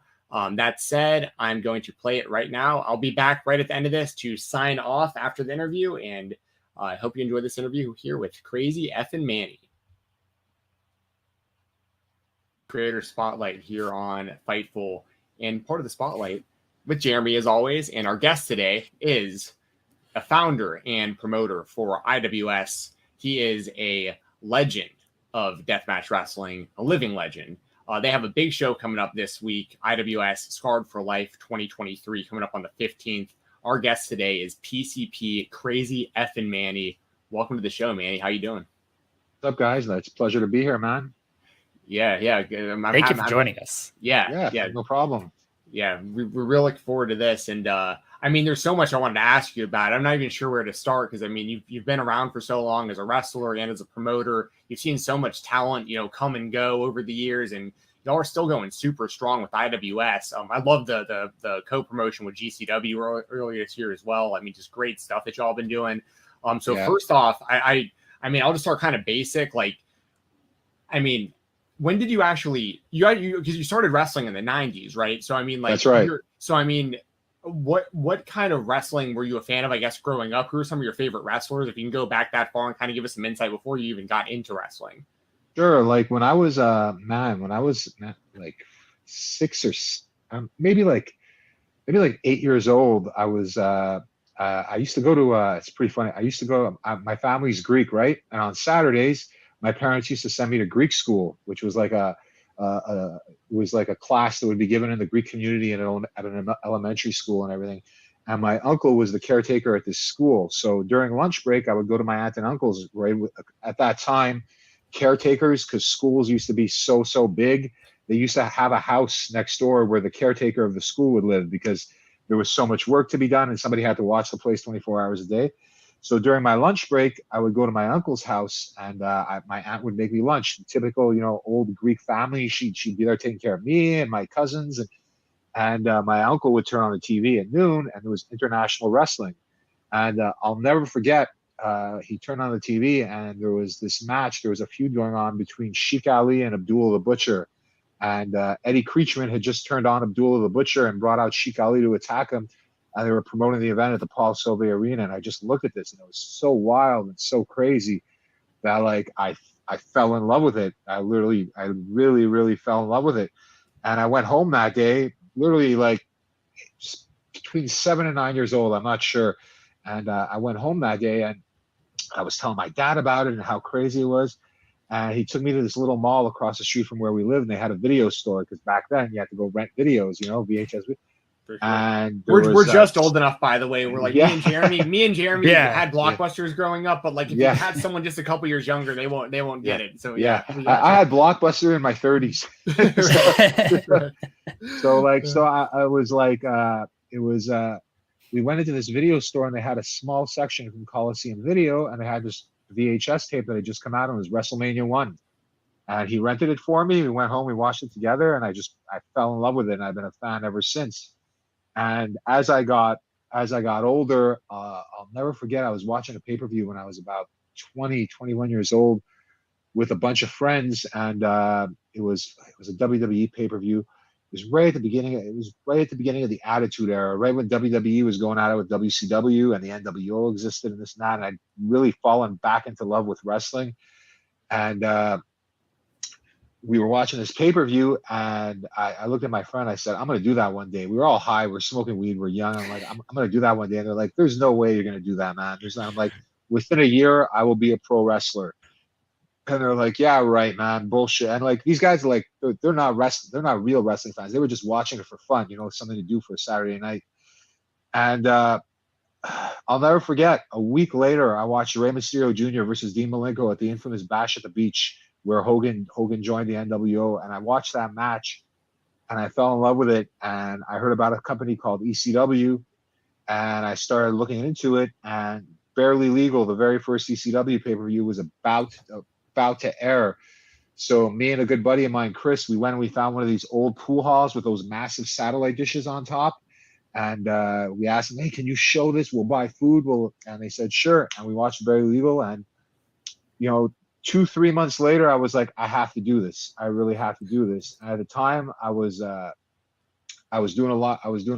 The same uncle, ironically, he would let us into the gymnasium of the high school, me and one of my buddies, and we'd practice on gym mats, and we'd start wrestling, and we'd be fooling around on gym mats, and we were like, we're going to put on a show one day.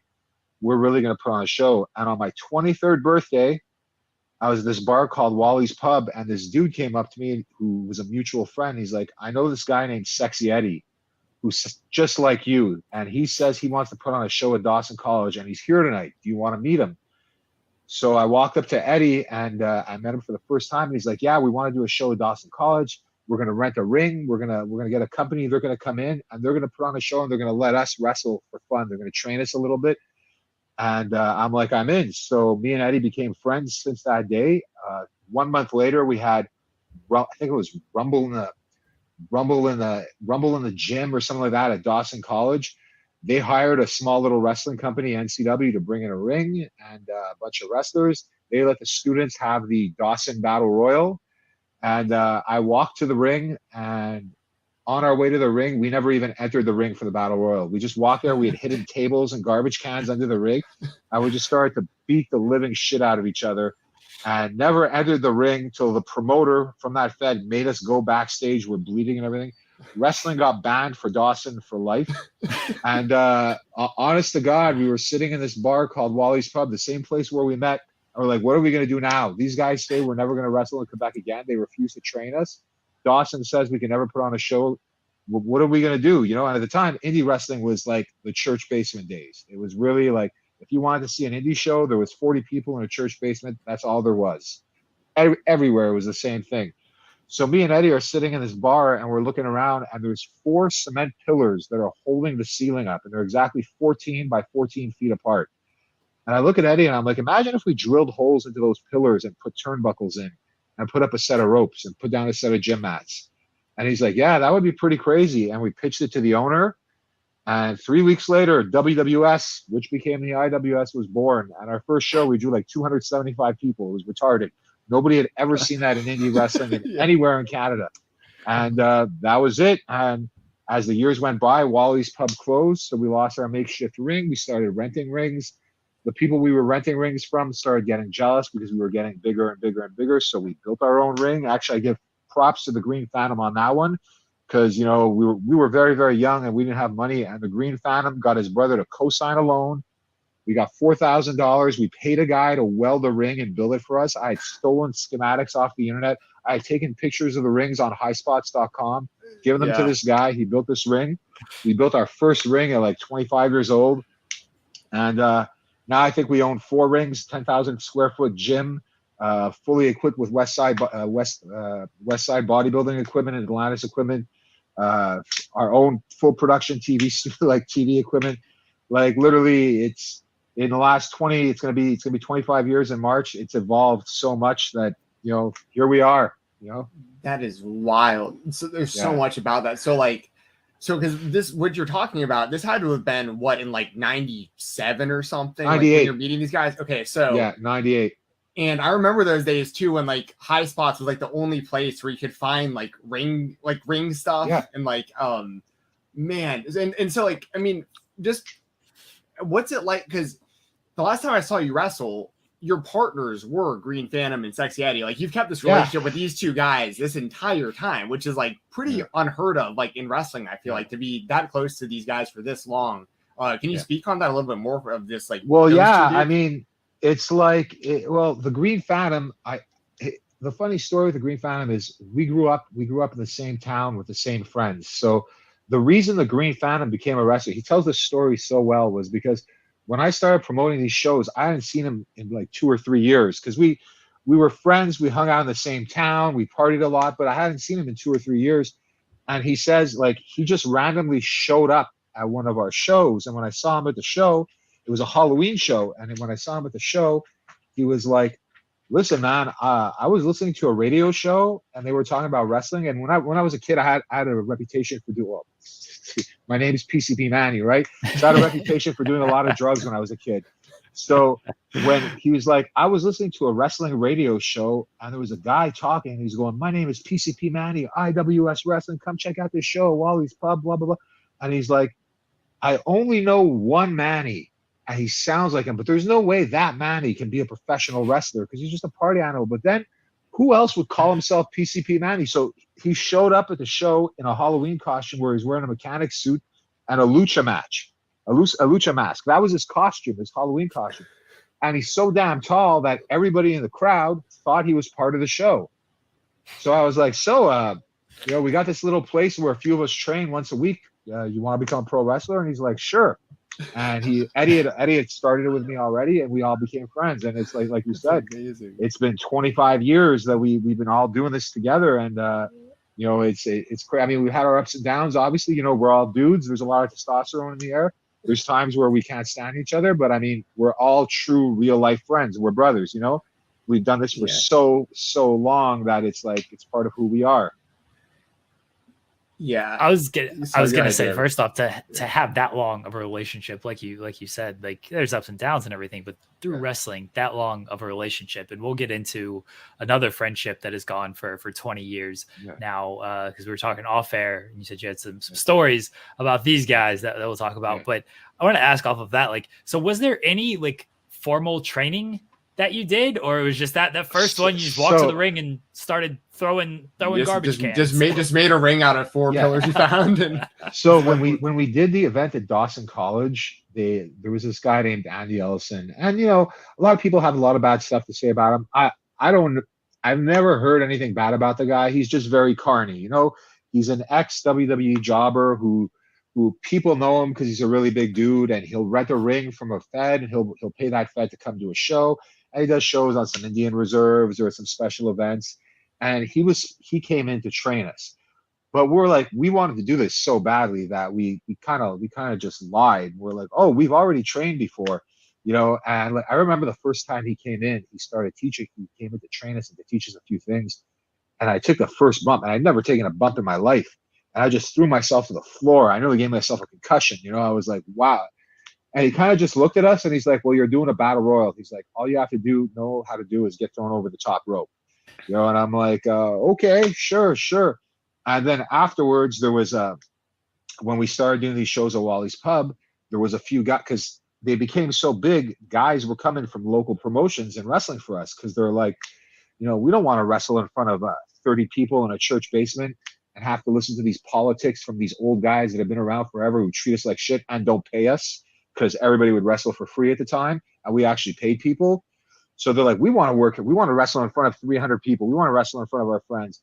So they came in, and then they started also at the same time. They were like, hey, like, you guys are doing all the crazy stuff. You're hitting each other with chairs or going through tables, but you have a spot. Let's teach you. So there was a guy named TNT who, you actually see him like, I believe he's in the Sami Zayn documentary when they did the Sami Zayn documentary, when they were talking about the Bell Center and everything. That's a story later on. This man is the reason why Sami Zayn got his shot as El Generico, and allegedly El Generico. So he took us in, and he started to teach us slowly but surely. And as time went by, like, look, you do something long enough, you get good at it. So it's kind of like it. And a lot of us, like, we get the reputation because some of the stuff we do is so crazy. We get the reputation of being like glorified backyarders or this and that, which is ironic because I've never wrestled in a backyard in my life. So I've never had one backyard match ever. I don't think any of my guys, like most of my guys, haven't. But like, you ask any major star that's been in the ring with us, we are the safest guys out there. It's just a look we are putting on. We're doing our job properly. We're making it look like it's real, So yeah, it's we learned with time, And as the years have gone by, we've just gotten so good at it. Now we own the best school in the country now, So yeah, you mentioned like ECW had a really big influence on you, and like you telling your buddies like, I just got to do this after seeing that kind of stuff. Yeah. And I mean this obviously as a big compliment now that I know this, especially of you. Like when I watched that GCW versus IWS show from earlier this year, you get like massive ECW crowd vibes. You know what I mean, in that building. And like I love the fan base that y'all have cultivated. It's badass. So like I wanted to ask you, because you mentioned this, I don't know if I heard this wrong. Was the first company, like when you said you first saw wrestling like the first time, you're telling like your family about it, was that company called International Wrestling, you said? It was International Wrestling. And so then is that where International Wrestling Syndicate, like that name? It's at, no, actually, it's pretty funny. I never actually put those two together, but it's not working. So you guys are going to hear a story now, man. So we were WWS, the World Wrestling Syndicate. And oh man, like, yeah, there's a lot of crazy stories because I've been doing this for 25 years.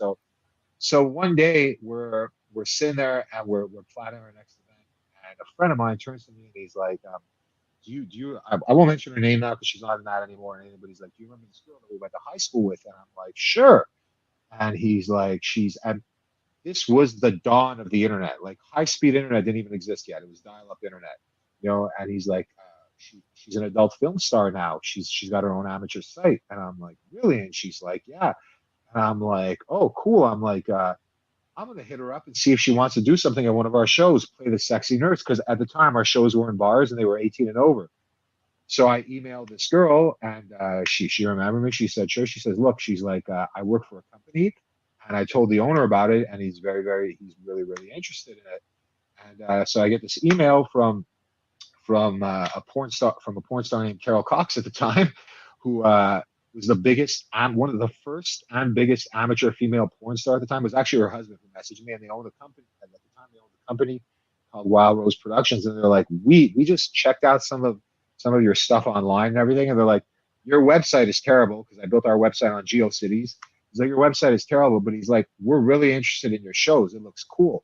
Why don't you come down and meet us? So I went down and I met with them, and it was the craziest thing, because it was a webcam studio. So they're trying to freak us out, because they're a bunch of millionaires, and they're like, we're kind of a little bit of a joke to them, They want to sponsor us because they think it's cool to do events in Montreal, and they own the nightclub and stuff, but they wanted to freak us out. So they literally call us for this meeting, and we're doing this meeting, and right next to us is a girl putting on a webcam show, like a full webcam show.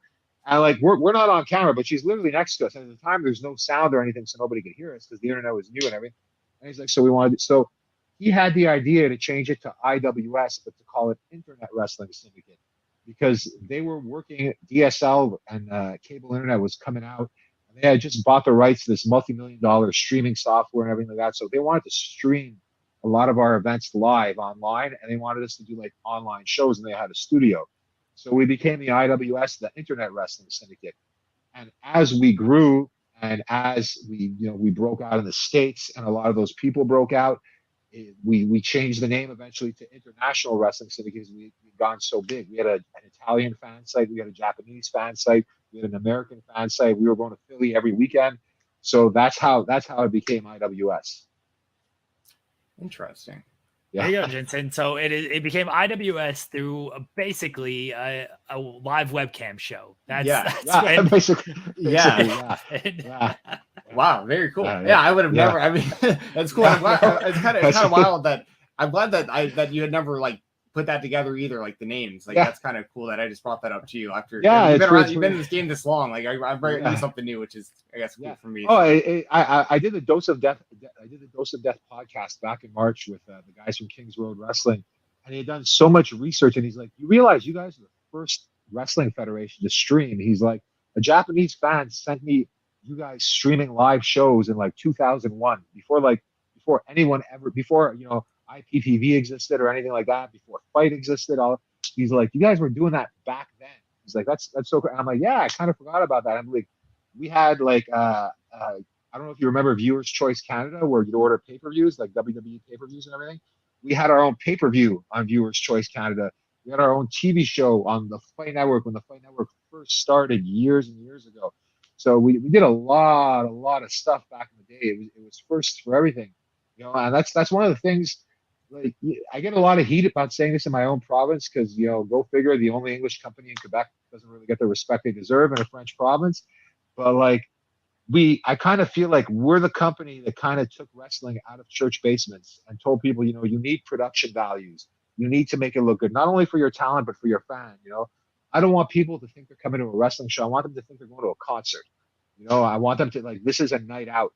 And that's why when you saw like the GCW versus IWS show, which was a first for a lot of people, the fan base was totally different. You've got like 2,300 people in this building going completely insane, and the lights, and that's what attracts people to those shows. If I did that in a parking lot somewhere, or in some small community hall with no entranceway and no production, and some guy using Windows Media Player to play the music, I would not be getting that kind of crowd.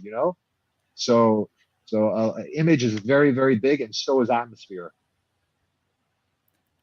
Speaking of streaming deals, the partnership with GCW kind of led to the partnership with FITE TV. What made the decision of like, okay, yeah, we're gonna move to FITE. This is the right move for us? Well, so like last August, I I had it. I was sore. I was tired. I was telling people I was going to have my last match.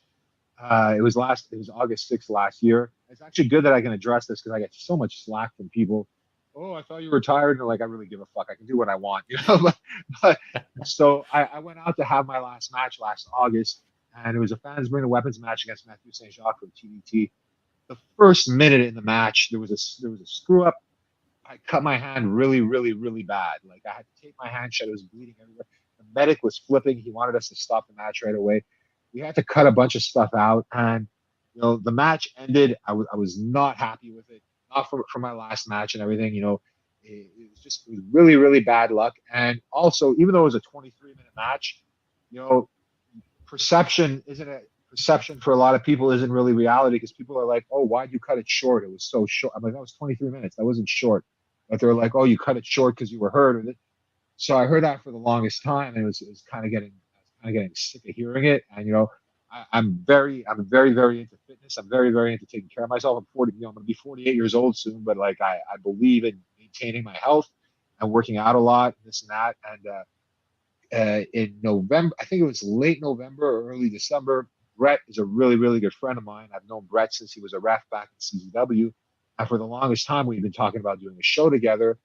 And it never really, the schedules didn't really work out. And then we said, you know what, we can do this in March. And I'm like, you know what, let's not just do this in Montreal, let's do it in Toronto. Let's do both, because I wanted to move to Toronto eventually too. What a good opportunity to do that. So we set this up, and the whole conversation came up about Nick and how everybody's always wanted to do me versus Nick. So we went through a process legally. Despite what a lot of people say, we just like to keep things quiet because there's a lot of haters. But we went through a process legally, and we said, okay, if this works out, I'll come back and we'll do. Nick will be in the Fans Bring the Weapons, and I'll be in the Fans Bring the Weapons, and we'll tear it down. At the same time, I knew that our live events, nobody puts on live events like we do in terms of production, in terms of the venue, in terms of the attendance and the fans. It's very rare you see that in indie wrestling. And I knew that Fight Plus would get blown away, and like if you watch the live tweets from the show, so would the fans. They're gonna be like, "What the hell is this?" A WWE like atmosphere with deathmatch wrestling. Like this is incredible. So I knew that was the night. That was the night to go all out, and that was the night that was going to get us the streaming deal. And of course, we had that match. We saw how wild it was. You saw the reaction the next day on the internet. How the clips in my ear and this and that went completely viral. Everybody was talking about it. The downloads on FITE, the replays and everything went completely off the wall. And, I spoke with Brett. I'm like, who's the guy I got to talk to? He gave me the president of FITE's info. And he's like, hell yeah, we want you on here. This is what we want. This is the kind of product we want on FITE. And the deal came through. And, so a lot of people are like, oh, you said you were tired. And I'm like, well, you know what? I don't wrestle anywhere else. I wrestle in the IWS. It's my company, and I know that when I go out there, I'll do what it takes to make sure my company gets the visibility it needs. And, I'll take the bumps that need to be taken. I'll do what I have to do in the ring to give people, what they expect from us, And I mean, if you're not going to do it for your own company, who are you going to do it for, So it's like, yeah, I came out of retirement. I'm much healthier. I'm lighter. I feel better. And, I'm going to keep doing this until our 25th anniversary show in March. And, if people don't like it, well, tough shit, don't watch. But right now, I think the product is amazing. And, I'm living the dream life. I feel good. And as you saw from my performance in March, I can fucking go. So, Yeah. Oh, and I mean, in like the reaction too from the crowd, like in the main event, because at first it looks like, the 2-on-2, the tag team match, and then Nick Gage comes out, the place goes crazy. Obviously, y'all had teased the stuff between the two of y'all heading into the show. So then when your music hits and you see the PCP up on the screen, everyone goes crazy for that. And then, the two of y'all square off, and pretty much, I mean, it's pretty much like y'all are with each other the whole match. I mean, it's like, so everyone gets, everyone gets like that dream match within the 6-person match there of the two of y'all. I mean, you did crazy stuff.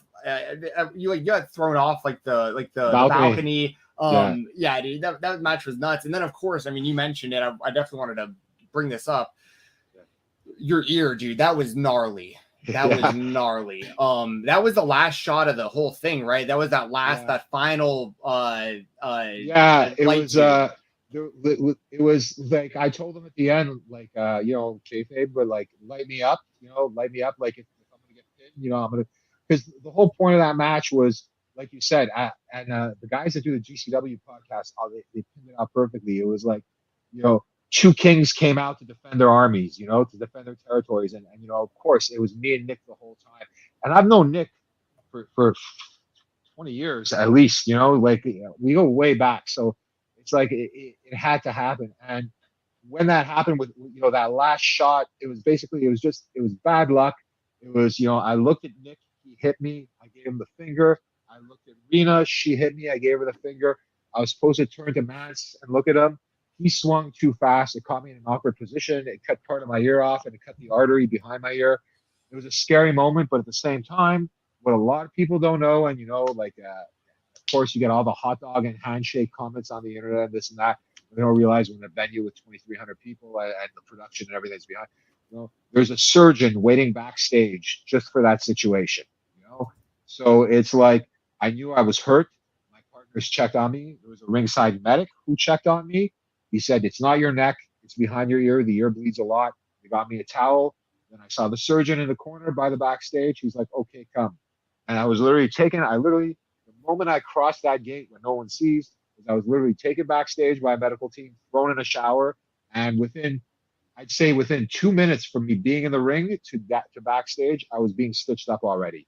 So it's, we're going to take precautions. We're adults. We're not kids, And I know not every Fed does that, and that's not my business. That's their business. But it was gnarly. It was obviously I wish it didn't happen, but this isn't polo. Sure. Well, it's also you kind of see like who kind of pays attention to stuff and not like when you see some of the comments, because like for instance, like Sexy Eddie always gets it. Like whenever like new eyes see Sexy Eddie, they always complain about everything he does, and it's like. These guys been doing this for 25 years. Like this isn't like a new shtick. Like this is what you're expecting to see when you pay a ticket to see Sexy Eddie. Like so I'm sure you guys get that kind of shit all the time. But like, I like that y'all just don't care and you just keep doing your thing. Yeah, that's it. I mean, what literally like, you look at Twitter. People go on there. They just want to talk shit. It's like, so hey, if you want to keep retweeting the clip. Which is causing more people to download the show on Fight Plus, which got us a massive deal. Go right ahead, man. You can say all the hot dog and handshake comments you want. It doesn't bother me. I enjoy my life. I have a very good life. I'm very happy. So, Well, as crazy as you are being PCP Crazy effing Manny, I will say you seem pretty tame as a human being. Like you seem like a pretty reasonable, this dude. But like once that adrenaline gets going, man, you must just really well. It's a job, we're putting on a show.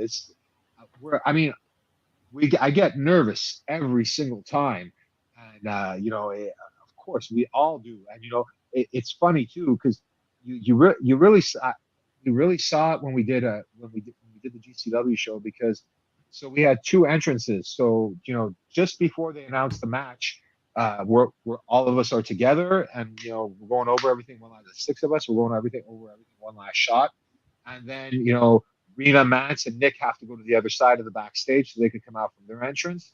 And then I'm there with Phantom and Eddie, and we're like, oof, okay, And this is rare because it's the first time the 3 of us are going out there as partners. Usually we're facing each other, so like you kind of see here we are. We're 3 grown men in our 40s, And you see the nerves, you see the adrenaline. At the same time, I'm looking and I see guys like Jordan Oliver and Nick Wayne and Alec Price and what's his name?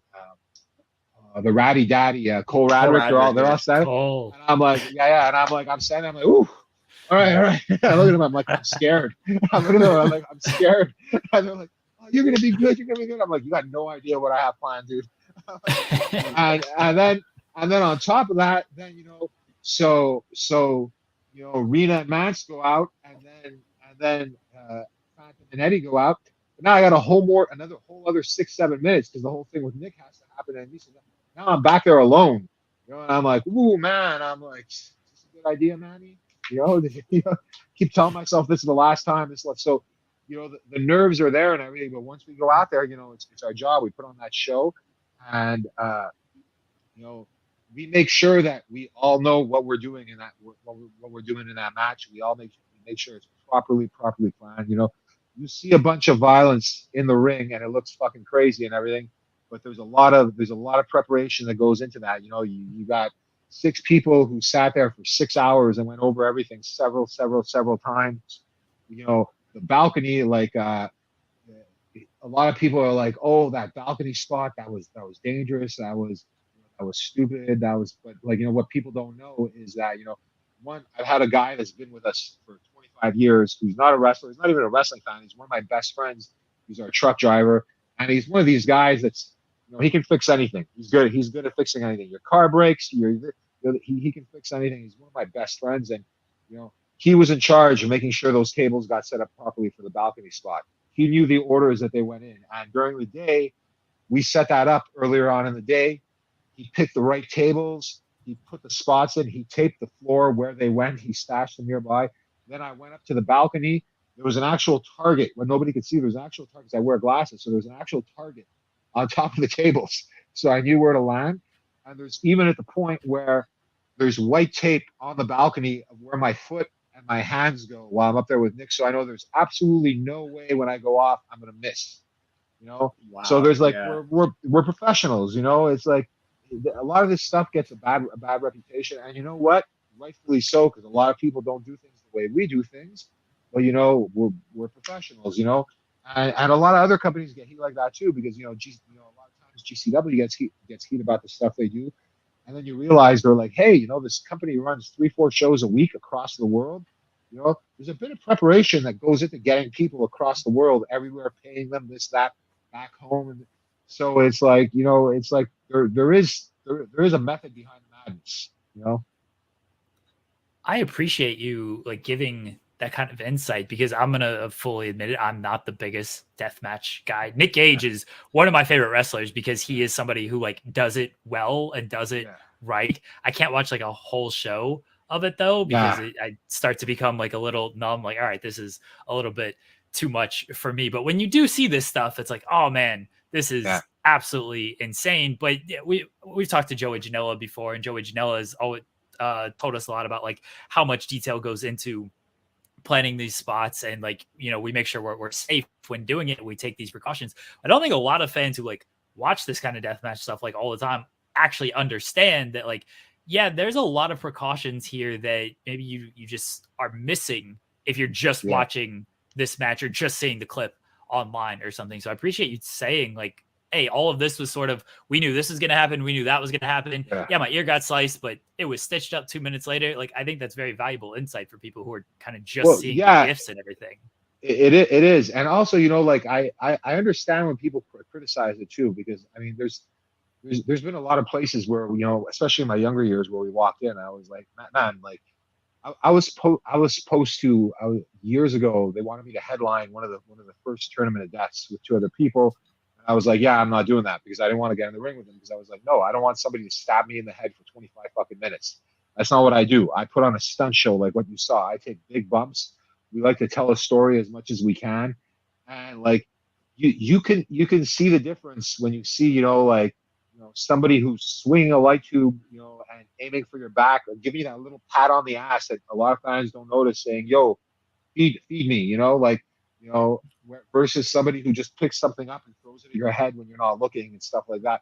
There's a method to it. And there's a lot of feds where you see a lot of people being stabbed in the face, or, getting stuff thrown at them, or it's just matches where people are smashing stuff over each other, and there's also, a lot of times, a lot of the people have the same look, in those matches. So it kind of gives those matches that reputation, a bunch of guys in jogging pants and t-shirts that aren't in shape or this and that.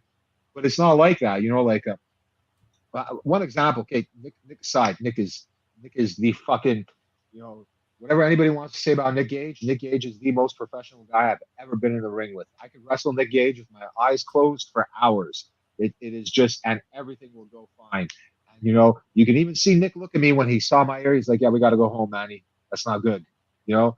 And, but, you know, someone else on top of that, Rena, even with a lack of community, Rena is one of the smoothest people I've ever been in the ring with. She's just so good, you know, and a sweetheart, an angel, you know. So it's like, you know, there's a lot of stuff.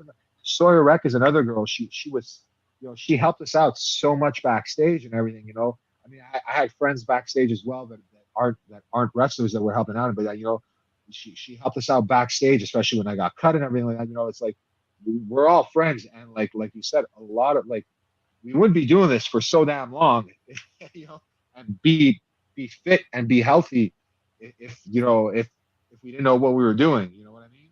So it's part of the gig. And another thing I tell a lot of people: being in shape and taking care of your body. You know, you can party, you can live a wild life. I see the craziest drug stories on Twitter and everything, but as long as you have that balance and you take care of yourself, you take care of your health, you eat well, you go to the gym and everything like that, longevity will always be there for you. Well, you know, you mentioned a lot of like young talent of today, people like Jordan Oliver, Sawyer Wreck, Cole Radrick. It's just some of the names you mentioned. Obviously, you have a lot of great, you know, young Canadian talent that comes through you guys that currently works there, and then of course in the past. And you know, me and Jeremy talked about some of these names pre-show, and I'd like to get your thoughts now. Go for it. So obviously, you know, two guys, Sami Zayn and Kevin Owens, they made big, or El Generico and Kevin Steen made some big waves in IWS. And I know you said you had like some stories about Kevin Steen and stuff. I'd just like to hear just anything you'd like to say about those guys, because obviously, I mean, they just main evented WrestleMania this year, and like you and your company had a lot to do with like how they became, you know, what they became. So like so Sami was literally one of my neighbors growing up. He lived a street away from me, and he started coming to IWS shows as a broom boy. You know, he's at like he would sweep the ring, and he would sneak in early, and he'd be practicing in the ring and taking bumps and stuff like that.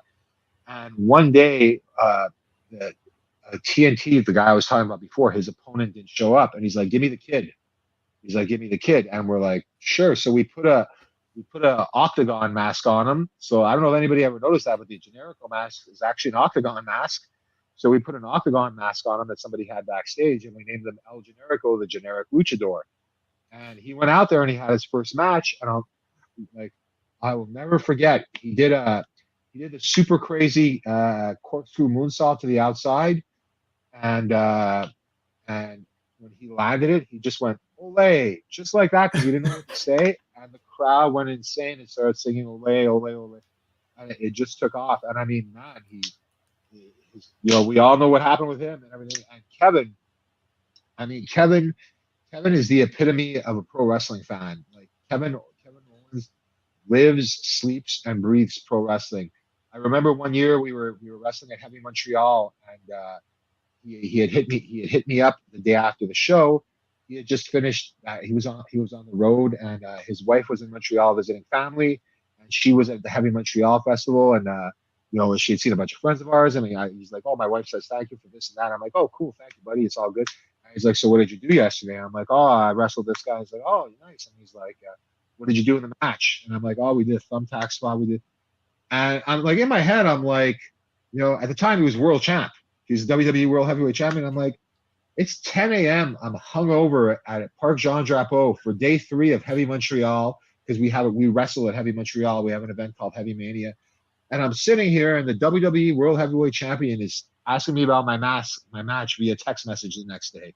You know, awesome. I'm like, this is so crazy. And then literally, it was so wild because so I leave the Olympia after I get my ear sewn on, and the doctor backstage, the surgeon, wants me to go to the hospital because I had a hematoma under one of the cuts. And he's like, you know, maybe you should just go double check this. The hospital is right nearby. They know you're coming. It'll take a couple of hours. You know, I'll sleep better. Because, you know, our doctor, like we have real doctors backstage, and they're also people we grew up with, you know. So, which is good about being older, because you have a lot of friends with careers, you know. So they genuinely care about us. So I was sitting at the hospital, and one of our students from our pro wrestling school drove me there, and he was going to drive me home, and he's sitting with me. And the first text message, because by this point it was about 1 a.m., the internet had gone nuts. Like everybody was resharing the GIF of my ear and everything. The first text message I get, 1 a.m. Saturday night, is Kevin Owens, who just finished a pay-per-view, and he's like, Manny, your ear, what the fuck? And I'm like, yeah, man. I'm like, shit luck. And he's like, are you okay? Are you at the hospital? Where are you? Talk to me. And then I got this student sitting next to me who's like 3 months into pro wrestling training, and he sees the name on my phone. And he's like, Wow. he's like, is that really who I think it is? And I'm like, yeah, man. I'm like, we're all friends. We grew up together. We came up together. That's why you see guys like Mox in GCW. It's like this is a generation, this community of guys who came up together. And a lot of guys, they don't let success get to them. They know where they came from. A lot of guys don't too. So a lot of guys forget about where they came from. But Kevin, Sami Zayn, 3.0.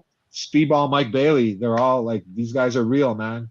Speedball, I've never met someone who cares, like, because we have a pro wrestling school, obviously, and you've seen a lot of our students, and we'll get to them in a minute, but like Speedball, Mike Bailey, trained a lot of those guys hand in hand with Shane Hawk, and I mean, he checks in on them all the time. He really, and this is a guy who's wrestling 5 days a week, and he still takes the time to check in on everyone. He really believes it, Yeah, and not only is Speedball wrestling like 5 days a week, he's in my honest opinion, he's the best in-ring wrestler in the world right now. Like I think he puts on he's consistently putting on the best matches of like almost every show he's a part of. It's unreal. He just had another one with Mao the other day on Jason. Yeah. I mean, just like every time, it's unreal how good he is. Yeah. I went to Toronto for absolutely no reason, just to see Speedball versus Vikingo versus Jack Carwheel. Just to see Speedball and Vikingo in the same ring, because I was like, I can't miss this match. I'm like, and like, I don't watch wrestling at all. Wrestling has become a job to me. I don't follow wrestling. I don't watch wrestling. I keep business tabs on it, but it's the hardcore fandom of wrestling for me has kind of faded out because it's become part of my life. It's a job now. So, but for that match, I went to Toronto just to see that match as a fan, because that's how good he is. That's how much fun he is to watch.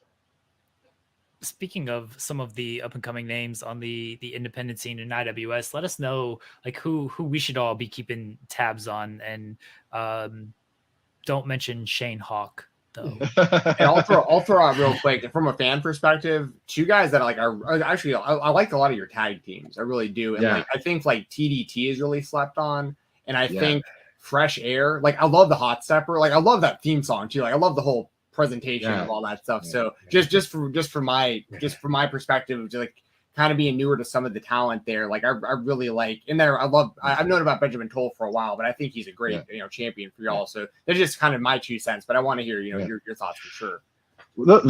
When I think of TDT, like I'll say this, I will put TDT against any American tag team out there. If there was I remember Shane Hawk talked about how much easier it was for American wrestlers to get attention and everything. That caused a whole bunch of problems on the internet. But you know what? He is right. Guys here have to work way harder to get their names out there. And I feel really bad for TDT, because I think TDT is one of the best tag teams in the world, and they just have never gotten that chance.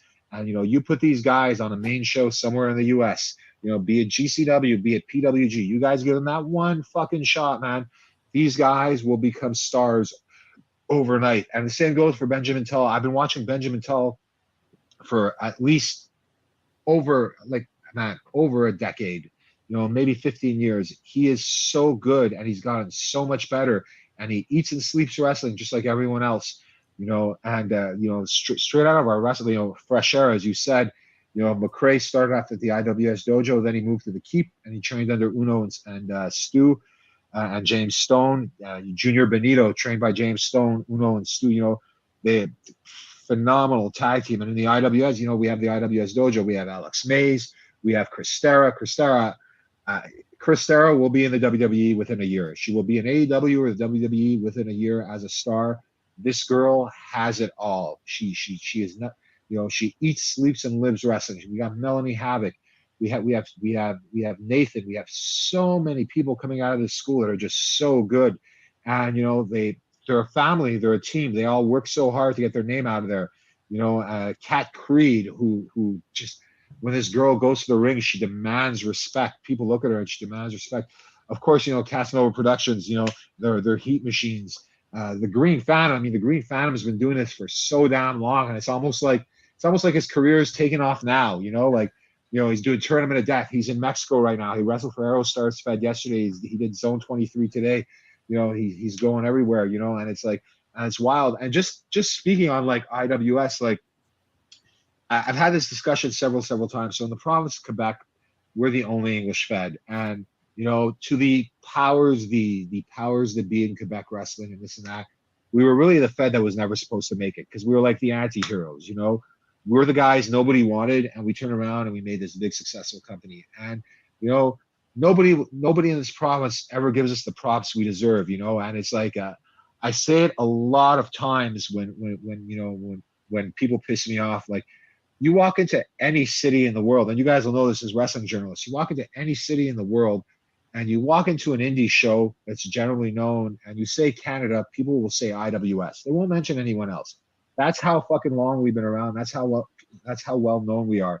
And the Green Phantom was telling me when he got to Mexico, he was with Aerostar, and he was with the guys from Zone 23, and he's like, these guys, the main eventers in those shows, were pulling out IWS VHS tapes and DVDs and showing them to him. This is how long we've been watching you, And the same thing, a lot of people told me, like GCW, like the guys that were headlining our show, and the up and comers and everything like that, grew up watching us, and we're still doing it, and we're doing it well, and we're in shape and we're fit, and that's how big this company has become. And we brought, it can't be denied. So like, I personally, people are like, doesn't it make you mad sometimes if you don't get the respect you want in your own province? But and I'm like, no, because I'd rather get respect worldwide than here, and we're constantly innovating. And we're the only English federation in Quebec, but we're the only federation to get a French TV show.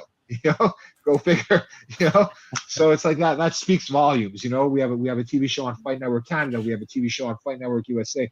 Now we're streaming on Fight Plus, not Fight Plus, the premier network. And it just keeps getting bigger and bigger and bigger, and we're just going to keep doing it, man, because that's what we do. Yeah. Oh yeah.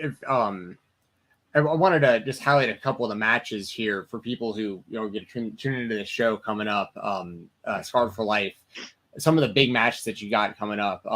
You got Vanessa Craven versus Maki Ito. That's huge having Maki come in. Yeah, that is huge. You know what? I'm a big fan of Maki. I think that girl has branded herself so damn well. She deserves it. She deserves all the attention she's getting worldwide. But you know what? Somebody who deserves it even more is Vanessa Craven, because Vanessa Craven never got that chance. She almost got that chance. She got hurt. But I think Vanessa Craven, honest to God, I think Vanessa Craven should be in NXT. I think or AEW, she should be out there kicking the shit out of people, because there is no specimen like Vanessa Craven, and she can go. So I'm very happy that she's having that match. I hope it gets her places, because that's one of the reasons why we do what we do. We want to get, we want people to get ahead, So, and hopefully not forget where they came from. So, Sure. When you mentioned Melanie Havoc, your IWS Women's Champion, she defeated Alley Catch on that GCW event. And she's wrestling Danny Leo. So if you want to speak to that a little bit as well. Danny Leo is really, really good. Danny Leo came to our school. She was in another school. She was very unhappy there. She ended up coming to our school. She picked everything up really, really fast. She's getting really, really good. Danny Leo is also like, you cannot tell by looking at her, but she is one of the fittest women in professional wrestling. Like, the girl can squat 225 pounds. The girl can do 10 chin-ups. She's very, very athletic, and she's fine-tuning, that athleticism in with the pro wrestling. And I think she's gonna get really, really ahead. Melanie Havoc has been in the wrestling scene for a long time as a manager. She finally took the steps to become a pro wrestler. She trained really hard. She deserves everything she's gotten. Another match that we're really looking forward to, of course, is the four-way ladder match. We got the Bay City Choir Boys, who have been, a French tag team who have been tearing it up like crazy. We have Fresh Air, who, there's nothing bad you could say about Fresh Air. They're amazing. You have Wasted Youth, who came in. They debuted last event with us. They're an amazing tag team. Really, really good kids. And, of course, you got TBT, and it's a ladder match. And, ladder matches in the IWS are like no other place. They're completely, completely wild. So that is going to be something completely special. Benjamin Tull putting the title on the line against Dark Sheik. I cannot wait to see Dark Sheik go to the ring. It's wild. It's so wild. I'm looking so forward to that. You have Casanova Productions the three of them going against the Green Phantom, Christera and Alex Mays. Christera and Alex Mays just beat them for the tag belts last event. It's going to be a great match. Of course, you have Ali Catch and Effie Effie going against me and Lufisto, and it's pretty crazy. I've fought Lufisto several times in the past 25 years. I've never teamed with her, so I'm really looking forward to this. And us Canadians have a reputation of showing those American GCW guys what real deathmatch wrestling is. So I think they're in for a surprise because they're going against the King and Queen. So it's gonna be pretty wild. Yeah. Lufisto wrestled Sawyer on that last GCW IWS show. And that was fresh off Lufisto. Yeah, she was just recently in the Hall of Fame too around that time, right? Yeah. And she wrestled a week later. She wrestled Rena actually in Toronto a week later as well. It was wild. So it's I'm really looking forward to this event. And another thing too, it's a lot of people told me why are you running an event in the middle of July? July is the worst time of the year to run shows. It's summer. There's a lot going on. It's very hard to draw. I mean, we're running a company. We have to put on events, and especially with the Fight Plus deal coming, we really needed to run this date. And there's a lot of events going on in the city of Montreal and everything. But lucky for me, it's going to be raining all week, so most outdoor festivals are canceled, and it's going to be hot as hell. And the Olympia has air conditioning, so what better thing to do with your night? Come to the Olympia. $45, you get to see 8 solid wild matches. Top tier production value, streamed on Fight Plus.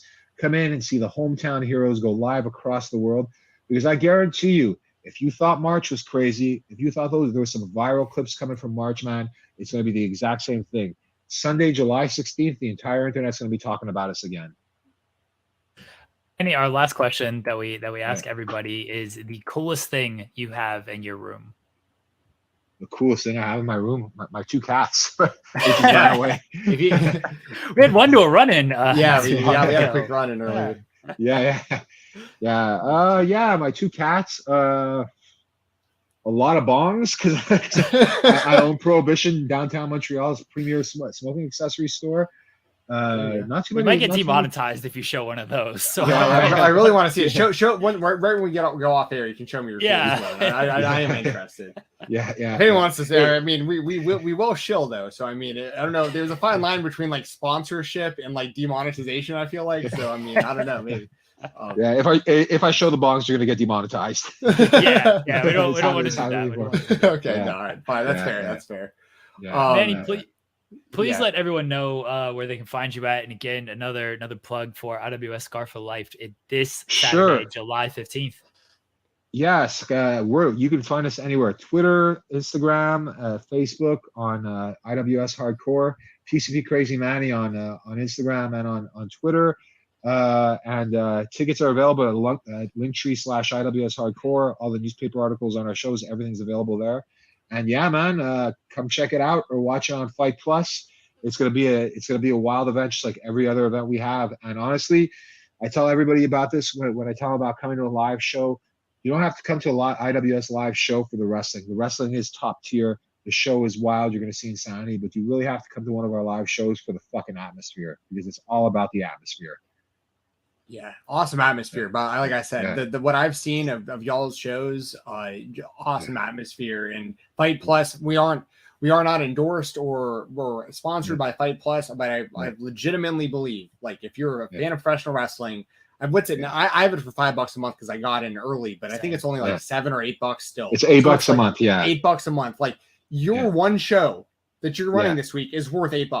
And not to mention all the other stuff you're going to get. So, like, if you're watching this interview and you do not have Fight Plus, I have no benefit at all of getting you to go sign up, but I think you should. So there you go.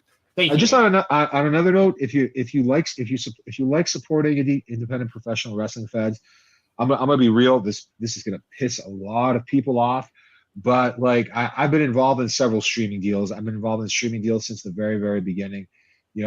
Fight Plus actually takes care of the wrestling companies. They actually make sure you get some good money out of it, and they help out. They send the live U300s, which are very expensive units, to the event so you could stream. They offer a lot of info and everything like that. They are the one true company that if you can get on FITE, I don't know about FITE, the regular FITE, I have nothing to do with that. But if you're good enough to get on FITE Plus, you've made it, because they do care about you as a company. They I talk with the top people there. They, many other companies, from television companies to smaller streaming platforms, people get annoyed with you, or people don't even talk to you. I've been on television. I've had several television deals. A lot of people don't even want to sit in a room with you. These guys, the top people there, they speak to you, they take their time, they help you out, and they make sure you get paid well. So I give them big props on that. There you go. Again, you can get FITE Plus. I believe it's $8 now if you're signing up new. Jensen and I got in on that early, only $5 for us. But yeah, FITE Plus, a great deal if you're a wrestling fan. Everybody can watch IWS Scarred for Life again this Saturday, July 15th. On FITE Plus. Get on that right now. Go check out all the links below. All the links to support Manny, support IWS are in the description. Everybody, Manny, thank you again for your time tonight. We appreciate it. We're very grateful for you sharing all these stories and just insight and knowledge for your long historic career that is not over. Still kicking ass. Gonna kick some ass this Saturday, July 15th. IWS Scarred for Life. Everyone, go check it out. Thank you again to Manny. Thank you everybody for tuning in. Guys, we'll be right back here on the Spotlight.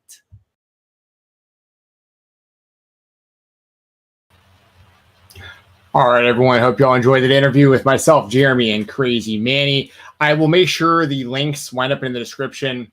They're not there currently. That's my bad. I'm not usually the one responsible for putting all this together, but when Jeremy's off, it's on me, and I got to make sure those links get in there. So by the time a lot of people watch the replay, the links for IWS and for Manny should be in the description of the video. My apologies on that, but please make sure to go support the product. Awesome interview there. Speaking of awesome interviews, next week y'all will hear from Jeremy Padower. Myself, Jeremy, and Jeremy already recorded that interview yesterday. That's going to air on next Thursday's episode of the Spotlight, and it's incredible. If y'all know who Jeremy Padower is, he is a legend in the action figure game. He's the one who's responsible for all these AEW figures you see behind me. It's an incredible conversation. We wound up talking for probably around an hour and 20 minutes with him too. He gave us a ton of time, and we had an incredible in-depth conversation. So that'll be next week right here on the Spotlight. Thank you for everyone who joined us early on today's show. We normally are at 9:30 Eastern in the morning. We were at 8:30 this morning. So appreciate y'all for joining early. Appreciate everyone who watches this on the replay. Please hit the like button. Please hit subscribe. And the next time y'all will see me will be on Saturday night right here on this channel. I'll be with Joel Pearl reviewing Impact Wrestling Slammiversary live right after the show happens. So come join us Saturday night. And then please check out the Fightful Select Weekender podcast that'll drop on Sunday over on FightfulSelect.com, talking the world of indie wrestling and a whole bunch of other stuff. So I'm going to clock in for my shoot job right now. Good to see everyone here in the chat. And thank you once again to PCP, Crazy Effie Manny. And thank you very much to my brother, SP3, for filling in for Jeremy on today's show once again. Y'all have a great day. And I'll see y'all on Saturday for the Impact post show.